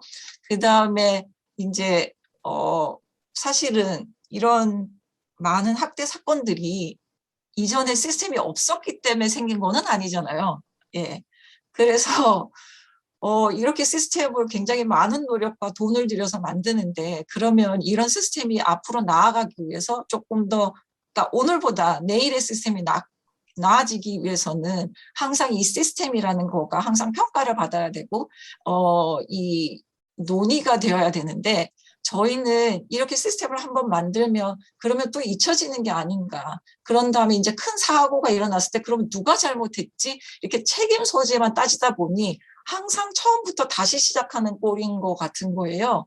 그래서 그러면 이렇게 인력과 그 돈을 낭비하지 않기 위해서는 이렇게 시스템을 잘 열심히 연구해서 만드시면 그 다음은 이거를 제대로 평가하는 체계까지 만들어 두셔야 되는 게 아닌가. 그래서 진짜 이런 시스템 위해서 아이들이 이렇게 많은, 예를 들어서 이 시스템을 가지고 1년 동안 운영을 해봤더니 1000명의 아이들이 이 시스템을 이제 겪었는데, 그러면 그 아이들의 발달, 적응, 이런 점에서 어떤 효과가 있었는지에 대한 정말 체계적인 연구가 필요하다. 그거 없이 데이터에 기반하지 않은, 사이언스에 기반하지 않은 주먹구구식의 이 평가 내지는 이 판단은 이제 더 이상 이루어지면 안 되겠다. 이런 생각을 저는 했습니다. 네, 저의 발표는 이것으로 마치도록 하겠습니다. 네, 감사합니다. 네, 감사합니다. 지금 토론문도 아마 올려질 거기 때문에 토론문을 또 참조하시면 많이 도움이 되지 않을까 이렇게 생각이 되고요. 아마 이 근거 기반, 데이터 사이언스에 기반한 근거 기반이라든지 이 개별화 문제에 대해서 아주 강하게 또 지적을 해주셨습니다. 네, 그러면 다음으로 서울대학교 병원 응급의학과의 곽경호 교수님께서 또 토론을 해주시겠습니다.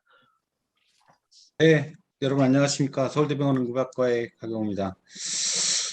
정익진 교수님께서 시간을 굉장히 강조하셨기 때문에 시간을 맞춰놓고 토론문을 가지고 말씀드리겠습니다. 토론문에 제가 명시한 것처럼 우리나라 아동복지법 제4조의 국가와 지방자치 책무에 보면 아동이 태어난 가정에서 성장할 수 있도록 지원하고 아동이 태어난 가정에서 성장할 수 없을 때에는 가정과 유사한 환경에서 성장할 수 있도록 조치하고 아동을 가정에서 분리하여 보호할 경우에도 신속하게 가정으로 복귀해야 된다라고 해서 그 발제하신 내용에도 보내주신 내용에도 나와 있었지만 우리나라 아동학대 사례에 대한 해결의 기본 방향은 친부모가 있는 원가정으로 복귀시키는 거라고 이해가 됩니다.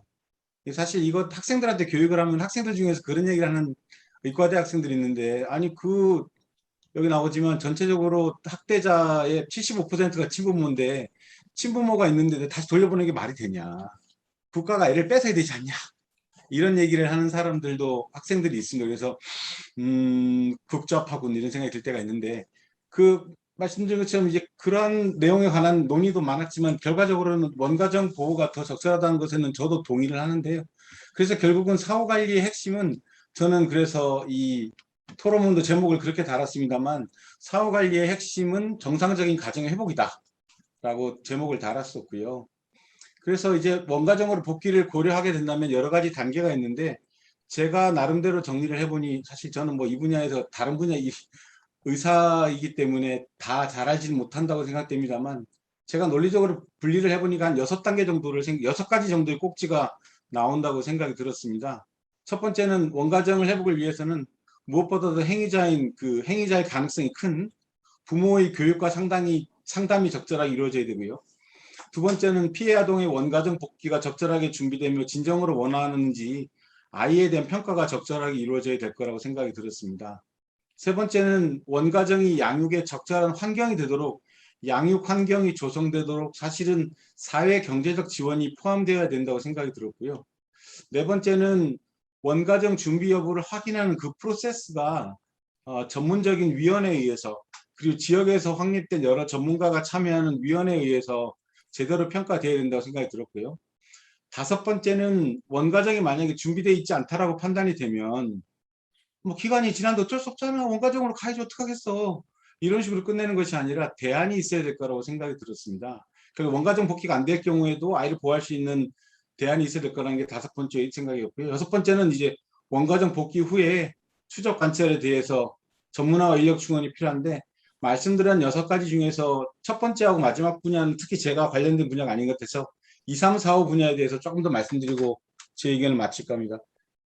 그 원가정 복귀가 적절하게 준비되는지 아이를 평가하기 위해서는 전문적인 평가 과정이 있어야 될 거고 이런 전문적 평가 과정은 결국 아이들한테 행해지고 있는 심리치료의 어떤 일환으로서 이루어질 수 있다고 생각이 되는데요.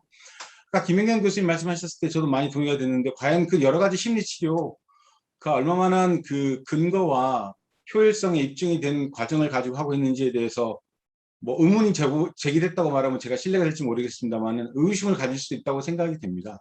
그래서 이제 제가 제안드리고 싶은 것은 결국 의사로서 요즘 만들어지고 있는 아동학대 전담 의료기관과의 연계를 주장하고 싶은데요. 사실 아동학대 전담 의료기관이 아동보호 전문기관을 하는 일이 뭐가 다르냐? 그 예산 시범사업 예산을 따라갔더니 그 기재부의 예산실장님이 그 얘기를 하시더라고요. 차이는 모르겠다. 아보전하고 아동학대 전담 의료기관 하는 일이 똑같은데 어차피 똑같이 심리치료할 거 아니냐고 그래서 제가 그렇게 설명드렸는데 고혈압이나 당뇨 처음 진단받으면 어차피 치료는 지역사회에서 그냥 의원에서 약을 타다 드시면서 꾸준히 관리하시는 게 제일 좋습니다.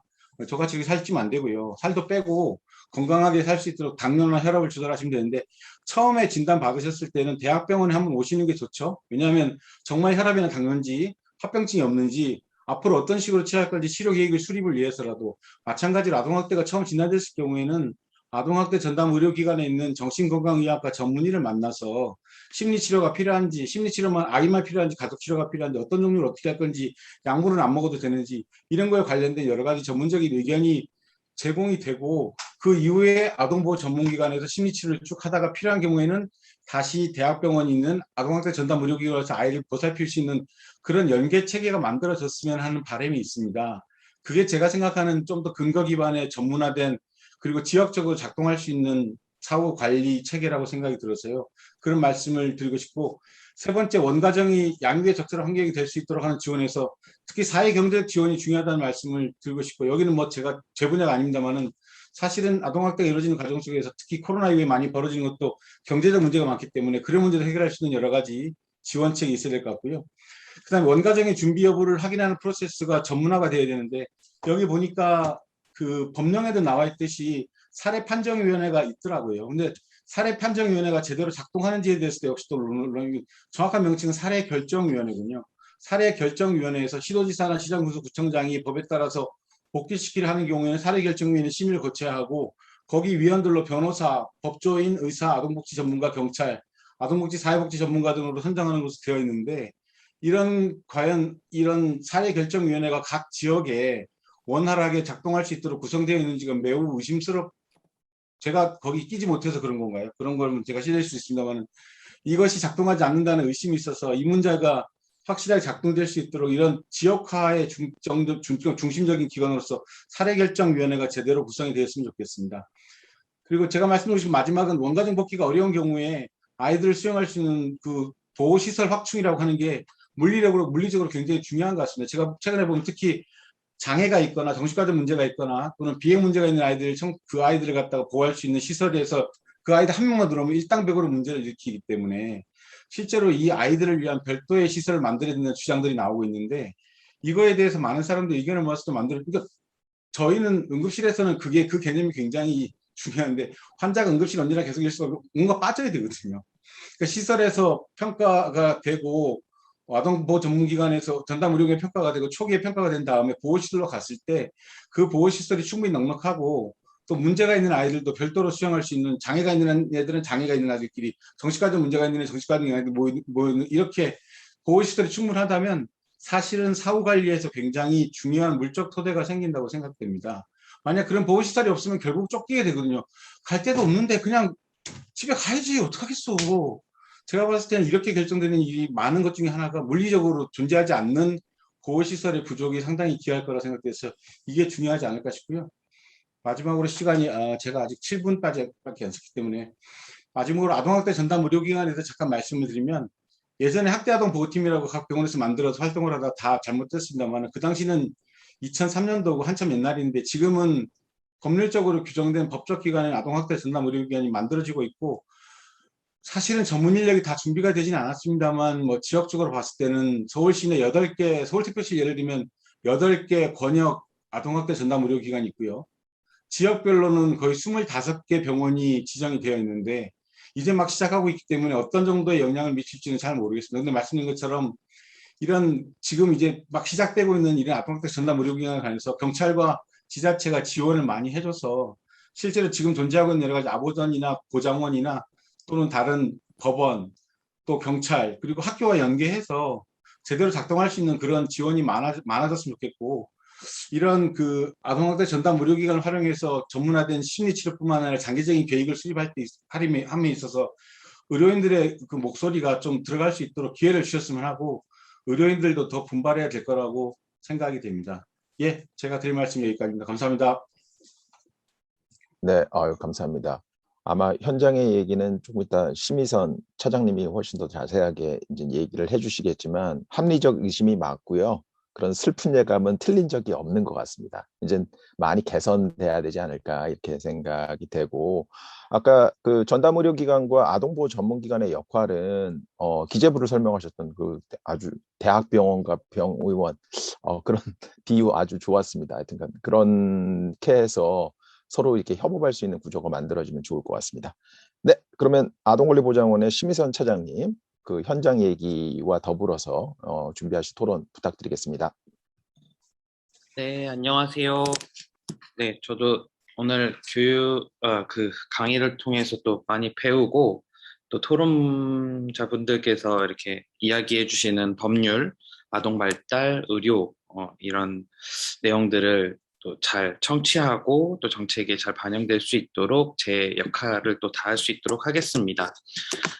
먼저 곽영현 교수님 말씀하셨던 뭐 사례결정위원회라든지 보호시설과 관련해서는 잠깐 말씀드리고 넘어가면 이제 사례결정위원회는 이제 계속 구성이 되고 아동보호 전담요원으로서 이제 운영될 수 있도록 하고 있기 때문에 각 지자체에 이제 계속 만들어지고 그 과정을 통해서 지금 되고 있다. 그리고 보호시설 학대 피해 아동 쉼터도 최대한 기재부에서도 이제 그 지원을 많이 해서 뭐 올해까지는 28개를 더 확충한다 이런 그 계획을 좀 가지고 있다라는 말씀을 드리면서 시작해 보도록 하겠습니다. 예, 그 뭐 다 알고 계시듯이 저도 이제 토론문회에 대해 중심으로 말씀드리고자 합니다. 보건국가 아동정책에서 발표된 이제 공공화 전환을 이루었고, 그리고 이제 그렇기 때문에 이제 아동 학대 전담 공무원이 생기고 또 아동학대 실무 모든 것을 담당했던 아보전이 그 이후 사례관리 기관으로서의 역할을 하게 됩니다. 그리고 또 큰 전환점을 이제 맞는 이런 대응 체계 안에서 피해받는 아동을 위해서 이제 권리 보호를 위해서 아동학대 재발 방지를 위한 이 사후관리 초점 연구는 필요하다고 또 생각됩니다.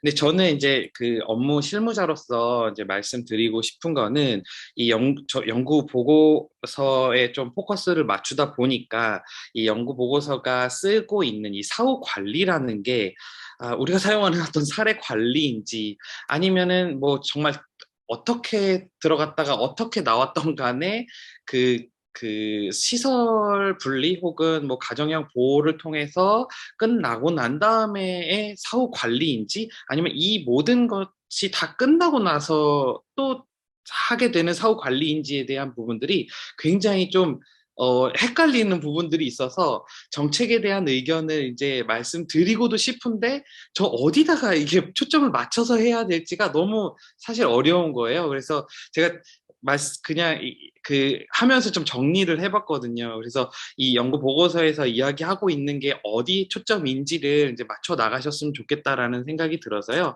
아동복지법 이제 그 제16조의 2에 보면 보호 대상 아동이 가정에 복귀했을 때 이루어지는 사후 관리는 이제 보호 대상은 아동 학대로 분리되는 모든 아동을 포함하기 때문에 이 15조와 16조에 대한 부분들은 사실 학대만 있어서 분리된 아동이 아니라는 겁니다. 그래서 16조의 2에 보면은 사후 관리라고 표현된 것은 꼭 학대만이 아니라 다른 연유로 분리됐던 아이들까지 포함된 거를 이제 사후 관리라고 하기 때문에 그 사후 관리가 좀 다르다라는 말씀을 좀 드리고 싶고요.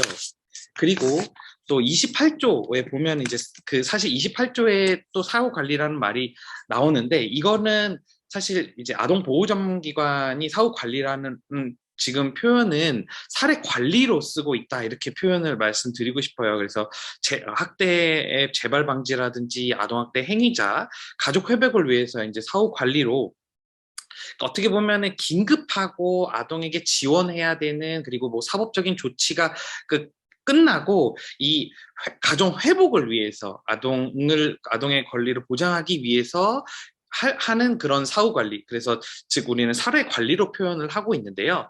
이 법에서 이야기하고 있는 사후 관리는 아동이 안전이 확보되고 가족 기능이 회복될 때까지의 의미이기 때문에 정책 재원에서 뭐 사후 관리 법률이 근거 보완이 이미 이루어졌다고 저는 그 정책 재원에 대한 부분들을 좀 말씀드릴 수 있다. 그렇게 말씀드리고 싶고요. 그거와 이제 연장선상으로 28조와 29조, 그래서 피해 아동 및 그 가족 등에 대한 지원해서 어떤 뭐 아동에 대한 치료나 뭐 그 상담이나 이런 것들에 대해서 법률이 전혀 없는 게 아니라 이렇게 우리가 사례 관리라는 표현을 쓴다라고 하면 그 안에는 이런 지원들이 다 포함되어 있다 이렇게 말씀드리고 싶습니다. 그리고 이제 저희가 이제 매뉴얼로서의 사후 관리로는 원래는 이제 사후 관리라는 말이 사례 위험성도 좀 제거가 되고 그다음에 회복이 어느 정도 되고 이제 종결을 해야 되겠다라고 한 후에 종결한 후에 이 가정에서 이제 최소한의 어떤 그 학대가 또 일어나는지 확인하는 그런 작업들이 사후 관리라는 표현을 썼는데 워낙 법률적이라든지 이런 내용들이 사후 관리가 혼용이 되다 보니까 아예 사후 관리라는 그 매뉴얼상의 사후 관리를 삭제를 하고 제가 각주로도 넣어놨는데 이제 그 종결전 모니터링이라는 거를 써서 이 사례 관리가 종결전 모니터링을 실시하고 그 다음에 아예 종결을 시키는 그런 방향으로 가고 있다라고 말씀드리고 싶습니다.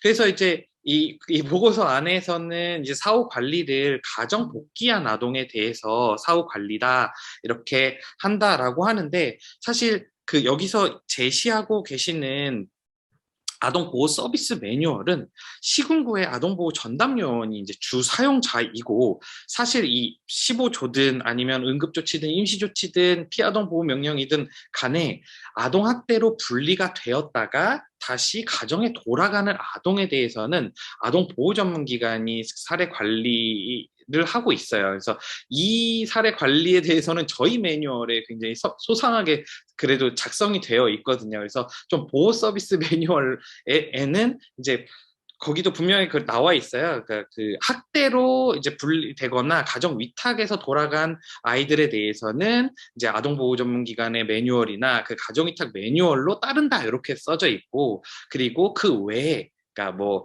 경제적인 상황이라든지 혹은 뭐 한부모 가정이라든지 해가지고 너무 어려워서 보호 조치를 했다가 돌아가는 아동에 대해서는 보호 서비스 매뉴얼로 가고 있다. 그래서 좀 분류를 해주셨으면 좋겠다라는 말씀을 드리고, 정보 시스템 개선에 대해서는 사실 이아동 행복 지원 시스템은 유정희 박사님께서 더 잘 알고 계시겠지만, 사실 그 보호가 필요한 아동에 대해서 이걸 복지 서비스를 연계하는 시스템이기 때문에 이 정보 시스템이 그렇게 활용이 되는 게 아니고요. 그러니까 국가 아동학대 정보 시스템이라는 거를 그 공무원도 쓰고 아보존도 쓰고 하면서 그 안에서 다 그 정보 연계가 이미 되고 있습니다. 그래서 좀 이아동 행복 시스템은 좀 성격이 좀 다르다. 이렇게 물론 그걸로 발굴을 해서 국가 아동학대 정보 시스템으로 넘어온 후에 또 뭐 학대로 뭐 신고가 되고 관리가 되고 이러는 건 상관없지만, 이아동 행복 지원 시스템은 그 정보를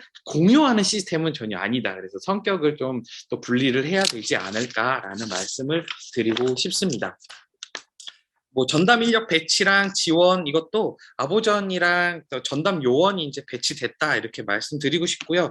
근데 이제 앞에 말씀하셨던 부분들을 다 뭐 제가 그 내용들이 뭐 다 이루어졌고 이미 하고 있다 뭐 이렇게 그 정확하게 이렇게 말씀드릴 수 있는 건 아니라고 생각합니다. 이런 모든 정책이라는 것들이 계속 흘러오면서 좀 그 과정이 있고 또 기다림이 있고 또 저도 이제 실무에 있다 보니까 이런 실무자들을 통해서 또 현장 의견도 듣고 계속 개선해 나가는 어떤 과정 중에 있다, 이렇게 좀 표현을 드리고 싶다라는 말씀을 드리고 싶고요. 모니터링이나 뭐 사후관리 기간, 사실 아까 말씀드렸듯이 이게 그 매뉴얼상의 사후관리라고 하는 것 때문에 FGI를 할 때도 종사자분들이 조금 헷갈렸을 것 같아요. 과연 이 사후관리가 그 개념이 도대체 무엇인가? 만약에 그 종결전 모니터링 이전의 상황으로 가서 사후관리라고 하면 당연히 아보전에서는 한 3개월 정도 합니다라고 얘기를 하겠지만, 지금의 그 개념이 사라졌기 때문에 사례 하후관리를 사례관리라고 쓴다면 우리는 이걸 가정회복과 그 다음에 위험 요인이 사라졌을 때까지다, 이렇게 말씀을 드리고 싶습니다. 그리고 뭐 모니터링 척도가 없다 뭐 이렇게 하는데, 사실 뭐 위험 수준별 척도라든지 이런 것들을 저희 다 사회 현장에서 이미 사용하고 있고, 어떻게 보면 과학적인 연구를 통해서 나온 것들이기 때문에 사용되고 있고, 또 혹시 부족한 부분들이 있으면 계속 과학적인 연구를 통해서 개선해 나가겠다, 이렇게 말씀드리고 싶습니다. 저도 무조건 이 정책이라는 게 무조건 강하게만 해서 건강한 가정이 위축되는 것은 저도 바라지는 않습니다. 그리고 저도 가정을 가지고 있고 영유아를 키우는 그 아빠로서 그렇게 되면 절대 안 된다고 생각을 하는데, 저희가 이제 정책적으로 추진될 때는 좀 그 부모로서의 역할들 잘 못하신 분들을 통해 그분들을 좀 분별해내고 그 정책이 좀 추진된다, 이렇게 말씀을 드리고 싶고요. 마지막으로는 저도 무엇을 담아야 할까 좀 고민하다가, 정책이라는 것 추진하고 법률이라는 것도 추진하고 하는 거 굉장히 중요한데 좀 무르익을 수 있는 기다림도 좀 같이 필요하지 않을까라는 말씀을 좀 드리고 싶고요. 그리고 좀 이 사후 관리, 사례 관리, 아까 그 곽영현 교수님도 말씀하셨지만 서로 좀 그 손을 돕고 그 연계하는 체계를 이루어 나려면 지금 이걸 어떻게 구현해야 될지는 잘 모르겠으나, 지금은 잘 모르겠으나, 저희 그 계주를 보면서 이런 생각이 들었어요. 그 계주에 바톤을 터치하는 구간이 있는데 잘 바톤을 넘겨주면 그것이 잘 연계가 돼서 1등까지 가는 거고, 1등 후보가 그 구간을 바톤을 터치를 못하면 거기서 실격이 되고 이런 상황들이 생기다 보니까 이런 것들을 잘 어떻게 하면 연결할 수 있을까를 해야 한다고 생각하고, 저도 실무자로서 고민하겠다, 이렇게 말씀을 드리고 싶습니다. 많이 시간이 지난 건 아닐까요? 어쨌든 여기까지 하겠습니다. 감사합니다. 네, 수고 많으셨습니다. 뭐 사례 관리, 사후 관리, 종결전 모니터링 이렇게 막 그 명칭을 잘 구분을 해주셨는데 헷갈려요.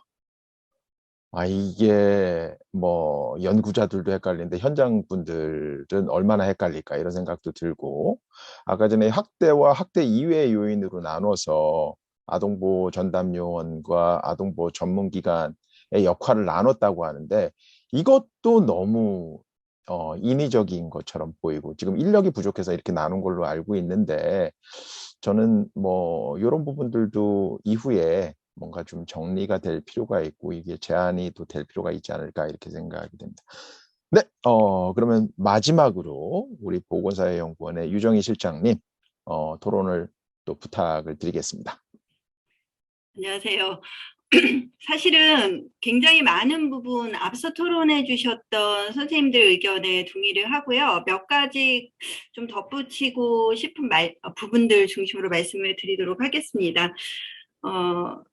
제가 2020년 작년부터 시작된 그 평균가 아동 정책 그리고 아동 보호 체계의 공공성을 강화하는 전반적인 과정에서 사람들이 굉장히 아까 무르익을 만한 시간에 대한 말씀을 심 차장님 주셨는데, 어쩌면 그 시간보다 앞서서 이것도 안 되고 있고 충분한 인력 배치도 안 되고 있고 너무너무 많은 구멍들이 먼저 보이고 있는 것 같아요. 그리고 그렇기 때문에 계속 뭔가 문제 제기를 하면서 올 상반기를 살아오지 않았던가 하는 생각이 듭니다. 그리고 이 과제가 진행이 되고 이 과제에 대한 토론을 요청받았을 때 굉장히 반가운 마음이었어요. 왜냐하면 지금 정익준 교수님도 말씀하셨듯이 저희가 왜 그렇게 마음이 더 할 수밖에 없게, 안달 바이러스처럼 할 수밖에 없었냐 하면, 이렇게 공공화시키려고 그래서 아동보호 체계 전반을 열어보니까 너무 많은 부분들이 지금 쪼개져 있는 거예요. 그래서 도대체 예방 단계에서 아니면 초기의 대응 단계에서, 그리고 서비스를 제공하고 사례 관리를 하는 단계에서, 그 다음에 맨 마지막에 사후 관리까지 가는 단계에서 빈 공백들이 너무 많이 보였고요. 그래서 그 공백들을 이 공공화나 공공성을 강화하는 과정에서 일시적으로 빨리 채워내고자 하는 그런 욕심도 되게 많았던 것 같습니다. 그런데 최근에 있어서 연구의 경향들이 요 단계들을 끊어서 보기 시작했어요. 지금 이 과제 같은 경우는 사후 관리와 관련된 부분, 혹은 예방은 어떠해야 되나, 예방 체계, 그 다음에 초기 대응에 있어서 분절적인 체계는 지금 어떤 문제를 가지고 있는가, 분절적인 체계 전반을 전반적인 단계에서 어떻게 나타나고 있는지 현미경을 가지고 들여다보면서 이 체계의 균열과 그 다음에 조응성이라는 부분들을 어떻게 높여야 할 것인가에 대한 고민들을 하고 있는 것 같고요. 그런 의미에서 사후관리 단계를 들여다보는 이 과제가 가지는 의미가 굉장히 크다라는 생각이 듭니다. 두 번째는 사후관리가 뭐지? 라는 부분들이 모두 다 틀려요. FGI 결과를 봤을 때도 뭐 아동학대 재발이 중요하다, 심각하다, 심각하지 않다, 현장에서도 달리 말하는 것처럼 저희가 여러 번의 올해 상반기에 토론회를 거치면서, 그리고 현장에 많은 실무자들을 만나면서 느꼈던 건 정말 사후관리가 뭐지? 입니다. 그래서 과거에 아보전이 했던, 아동보호 전문기관이 했던 사후관리의 역할 자체는 종결전 모니터링으로 지금 사실은 들어와 있고요. 그러면은 이 사후관리가 끝나고 아이들이 가정으로, 지역사회로 돌아갔을 때 누가 이 아이들을, 그 다음에 이 가정이 건강하게 잘 유지되고 여러 가지 아픔들이 이제 정상적인 삶 속에서 해소되고 나아가는지를 지켜볼 그 누구는 누구여야 하지? 그건 사후관리가 아닌가? 그 사후관리의 단계를 어떻게 끊어봐야 할 것인가? 굉장히 정말로 사후관리가 뭔지에 대한 부분들이 문제 제기되고 있고, 따라서 저는 이 과제에서 사후관리라는 부분들이 왜 중요한지, 무엇을 의미하는지, 그래서 뭐 1차적인 종결 전 모니터링, 그 다음에 1차적 사후관리, 2차적 사후관리, 아주 여러 가지 방식으로 이야기되는 이 사후관리라는 부분들이 아동이 서비스를 처음에 받고 그 다음에 이후에 집으로 돌아간 상황에서 연속성을 가지고 아동과 아동 가족에 대한 서비스를 제공할 수 있는 큰 틀이라는 부분들을 마련하는 맨 끝단으로서 일단은 개념, 그 다음에 그 개념정의라는 부분들 속에서 그러면 각각의 역할을 누가 할 것인지에 대한 역할 구분, 그 다음에 그 안에서 그 역할을 어떠한 방식으로 누가 총괄적으로 조정하고 팔로우업 할 것인가와 관련된 부분들을 좀 큰 틀에서 다시 털면서 볼 필요가 있지 않을까 하는 생각을 했습니다. 그리고 그러한 부분들 속에서 지금 사실은 김나영 박사님 발표해 주셨던 부분들 속에서 사후관리의 주체와 관련된 부분들도 굉장히 다양해요.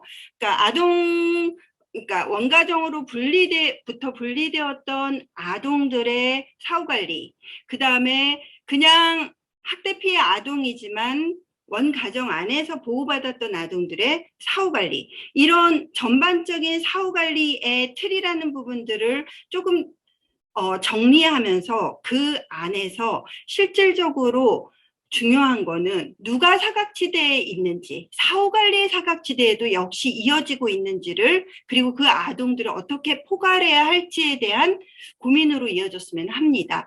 첫 번째는 사실은 우리 아동보호체계 자체가 연령별로 끊어져 있죠. 그래서 서비스를 처음에 아동학대로 신고되고 그 다음에 서비스를 받는 아동보호, 심각한 아동학대 상황 속에서, 응급 위기 상황 속에서 서비스를 받는 아동들은 만 18세 미만 모두를 포괄하고 있지만 실질적으로 이 아이들이 이제 이 서비스가 종결되고 원가정에서 보호받는 사후관리의 단계에 가면 드림스타트는 만 12세까지 보호를 하고요. 만 13세 이상의 아동 또는 청소년에 대한 보호체계는 제대로 마련되어 있지 않습니다. 누가 서비스를 제공할지, 누가 사례관리를 제공할지도 마련되어 있지 않고요.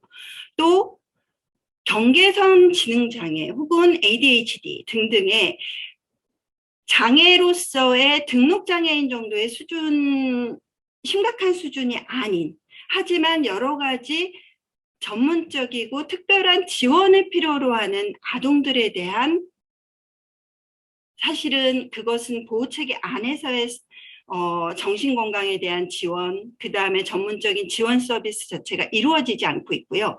이것은 이후에 이 아이들이 지역사회 안으로, 가정으로 돌아갔을 때 그 공백은 더욱 크고 깊습니다. 그리고 이런 공백 자체를 기초부터 체계적으로 메우지 못하면 재학대 발생률은 당연히 높아질 수밖에 없습니다. 왜냐하면은 원가정 지원, 그리고 그 원가정 안에서의 아동에 대한 지원이 절대적으로 처음부터 끝까지 이루어지지 않는 사각지대의 아이들에 대한 지원이라는 부분들을 아동보호 체계 전체에서 어떻게 포괄하고 포용해야 할 것인가의 문제가 늘 풀리지 않은 숙제로 계속 남아있기 때문이죠.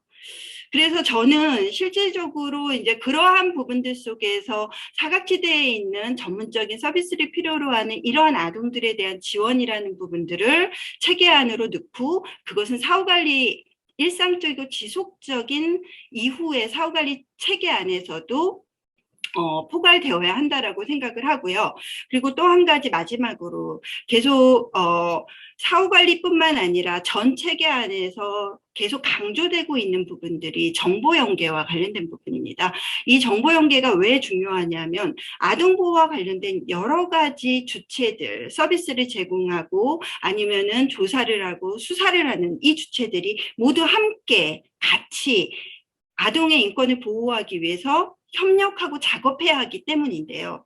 이 들이 공유해야 되는 정보, 특히 재학대 발생 여부와 관련된 정보는 여전히 끊어져 있습니다. 아까 심혜선 차장님 말씀하셨듯이 국가아동학대 정보 시스템 안에 학대로 신고받은 아이들에 대한 정보들이 수년간 집적되어지고 체계화된 정보가 있지만 이것이 사법체계의 대응, 경찰, 검찰, 법원, 그리고 복지체계의 대응, 그래서 시군구를 중심으로 한 아동보호팀의 어떤 대응 체계라는 부분들 속에서 맨 처음 아주 필수적으로 공유되어야 될 정보들에 대한 공유 체계라는 부분들이 이제 막 마련되어지고 있고요.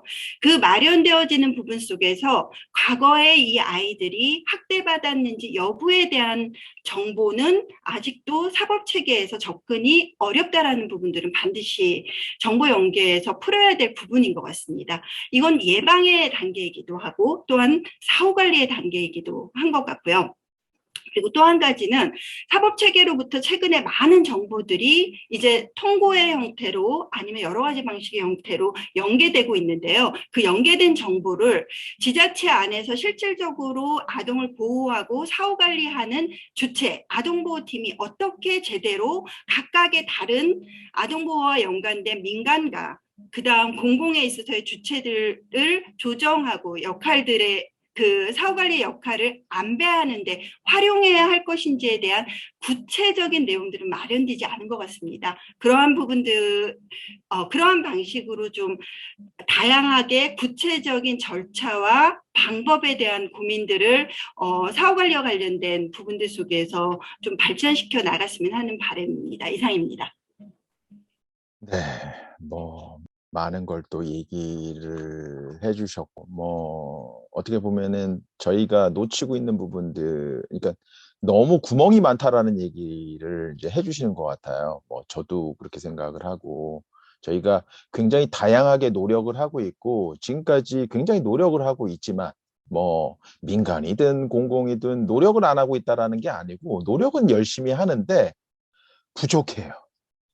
아까 전에 좀 기다려달라고 얘기를 하셨는데 아이들은 기다려주지 않아요. 그래서 저희가 계속해서 지적할 수밖에 없고 그리고 계속해서 요구할 수밖에 없지 않나 이렇게 생각이 됩니다. 네, 제가 여기 계신 분들 얼마나 많은 토론과 얼마나 많은 간담회에서 만났습니까? 조금씩 좋아지는 것 같기도 하고 큰 틀에선 좋아지는 것 같아요. 그런데 여전히 부족한 부분들이 많은 거, 이걸 어떻게 이제 개선할지에 대한 고민이 있지 않나 이렇게 생각이 됩니다. 그러면 저희 발표자께서 김나영 팀장님께서 듣고 워낙 광범위하게 토론을 해주셨고 반영할 얘기들이 많긴 하지만 그럼에도 불구하고 발표자께서 몇 가지 이제 얘기를 해주시면 감사하겠습니다. 네, 답변이라고까지는 정말 광범위한 것을 말씀을 해주셔가지고 그렇게 제가 할 거는 없는 것 같고 일단 느낀 점을 일단 연구하면서 그리고 자문회의하고 여러 가지 하면서 느낀 점을 좀 말씀드리고자 하면은 아까 심희선 차장님께서도 말씀하신 부분이 있는데 면담하고 이런 여러 가지 일련의 과정을 통해서 가장 크게 많이 느낀 게 용어 정리 부분이었습니다. 개인 연구자 입장에서는 이 부분이 사실 법적인 부분, 현장인 부분, 그리고 또 연구하시는 분들 다 또 다른 여러분들 토론자분들께서도 지적을 해주셨지만 이러한 지금 이제 저희가 이제 공공성을 이제 확 열어서 시작하는 이 마당에 차제에 아주 그런 용어 정리를 조금 한번 좀 깔끔하게 하고 갔으면 하는 생각이 가장 크고요. 왜냐하면 이것들이 사실 연구 다들 하시는 분들이라 너무나도 잘 아시겠지만 용어라는 게 개념이 확립이 되지 않으면 아무리 정책이든 프로그램이든 뭐를 만들어도 계속해서 혼선이 일어날 수밖에 없는 부분이기 때문에 지금까지 이제 현장에서 쓰던 부분, 그리고 법적인 부분, 그리고 지금 아까 차장님께서 말씀하셨지만 이런 보호, 아동에 대해서 보호 큰 테두리 안에서 얘기를 해왔기 때문에 근데 아동 학대를 그 부분에서 조금 더 큰 부분으로 좀 역할을 매김을 해서 자리를 매김을 해서 그런 것과 같은 맥락에서 용어 정리를 조금 했으면 좋겠다 싶은 생각이 들고요. 조금 드는 게 아니라 그 부분은 굉장히 강력하게 드는 바입니다. 그래서 지금 어떤 매뉴얼을 만들거나 그리고 사후에 여러 가지 추가적인 것들을 하려고 해도 그것이 선제적으로 되어야 할 것 같고, 그리고 제가 발표 중에도 잠깐 말씀드렸지만 이런 일본이나 다른 나라에서 공공화를 좀 가지고 있다가 또 다른 방향으로 틀어가고 있는 그런 부분들에 대해서도 저희가 조금 관심을 기울여야 될 것 같고요. 그리고 유정희 실장님께서 굉장히 저랑 같이 생각을 같이 하는 부분들을 많이 말씀을 해주셔서 공감이 많이 갔고요. 그러니까 용어적인 부분에서 특히 그렇고 그 1차적 사후 관리, 2차적 사후 관리 뭐 그 부분에서 연속성을 가지고 가는 부분, 그리고 그런 것들이 좀 용어 정리가 그런 식으로 좀 된다면 어떤 면에선 좀 큰 틀에서 더 좀 사후 관리 부분을 가져갈 수 있지 않을까.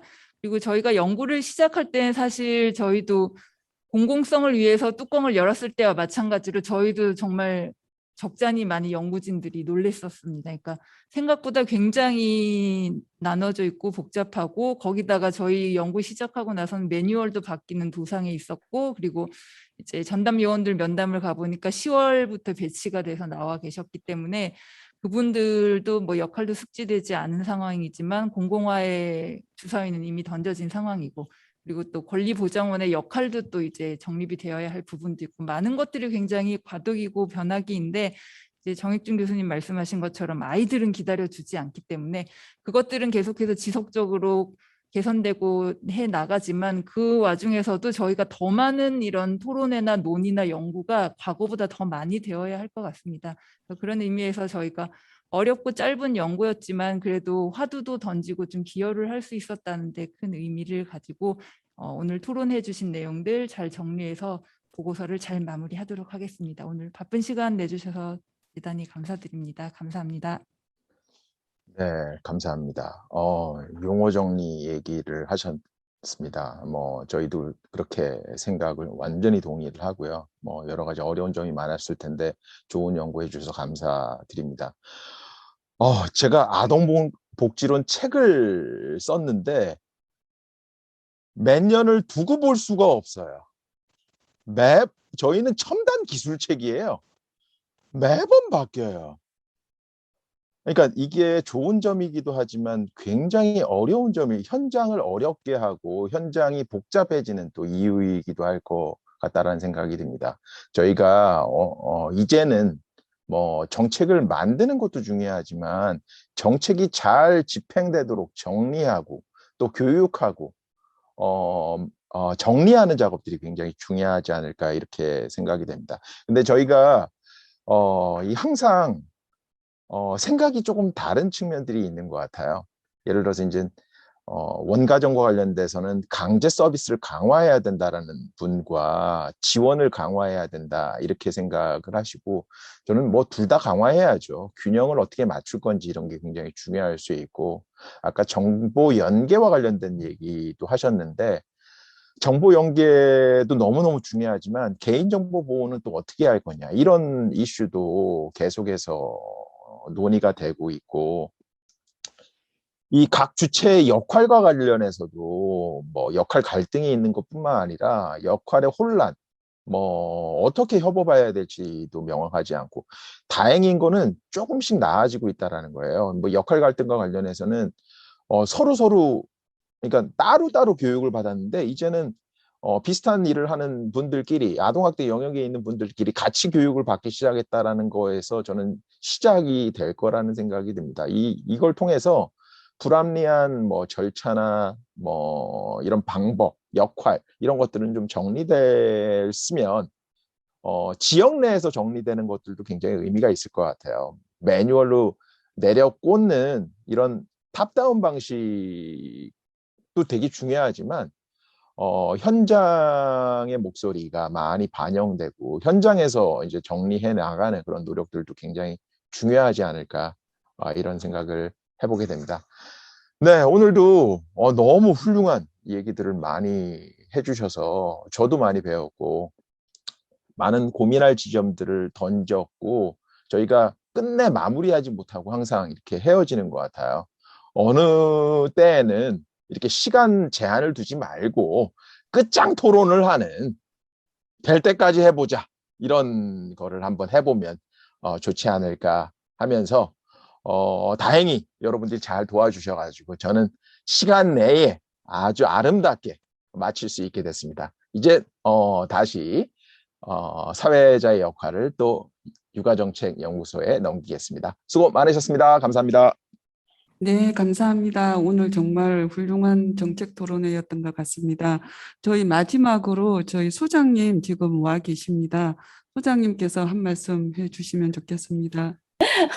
원래 저는 그냥 듣고 이제 부부회를 듣고 그냥 얘기를 안 하려고 하다가 잠깐 하여튼 죄송해요. 제가 시간을 항상 사실 우리가 이런 문제는 진짜 끝장 토론을 해가지고 해야 되는데 아쉬운 부분이 사실은 이제 국회의원들이나 복지부나 이런 이제 관련 부처에서 이 얘기를 많이 들으셔야 되는데 이게 직접 참여를 못 해가지고 그게 아쉬운 점이 있습니다.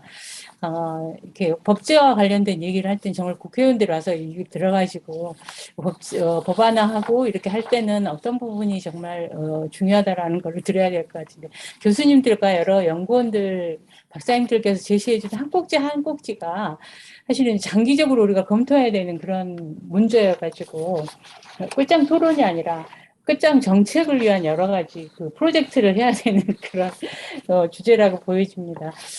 김효영 교수님, 제가 그 사후관리 부분에서 그 근거 비근거 프로그램에 오랫동안 그 자원봉사자로 있어 왔습니다. 학대 피해 그 가족과 그런 프로그램에서. 그래서 왜 정부에서 수많은 이런 대책을 내세우는데 항상 현장은 10년이 가도 변하지 않을까.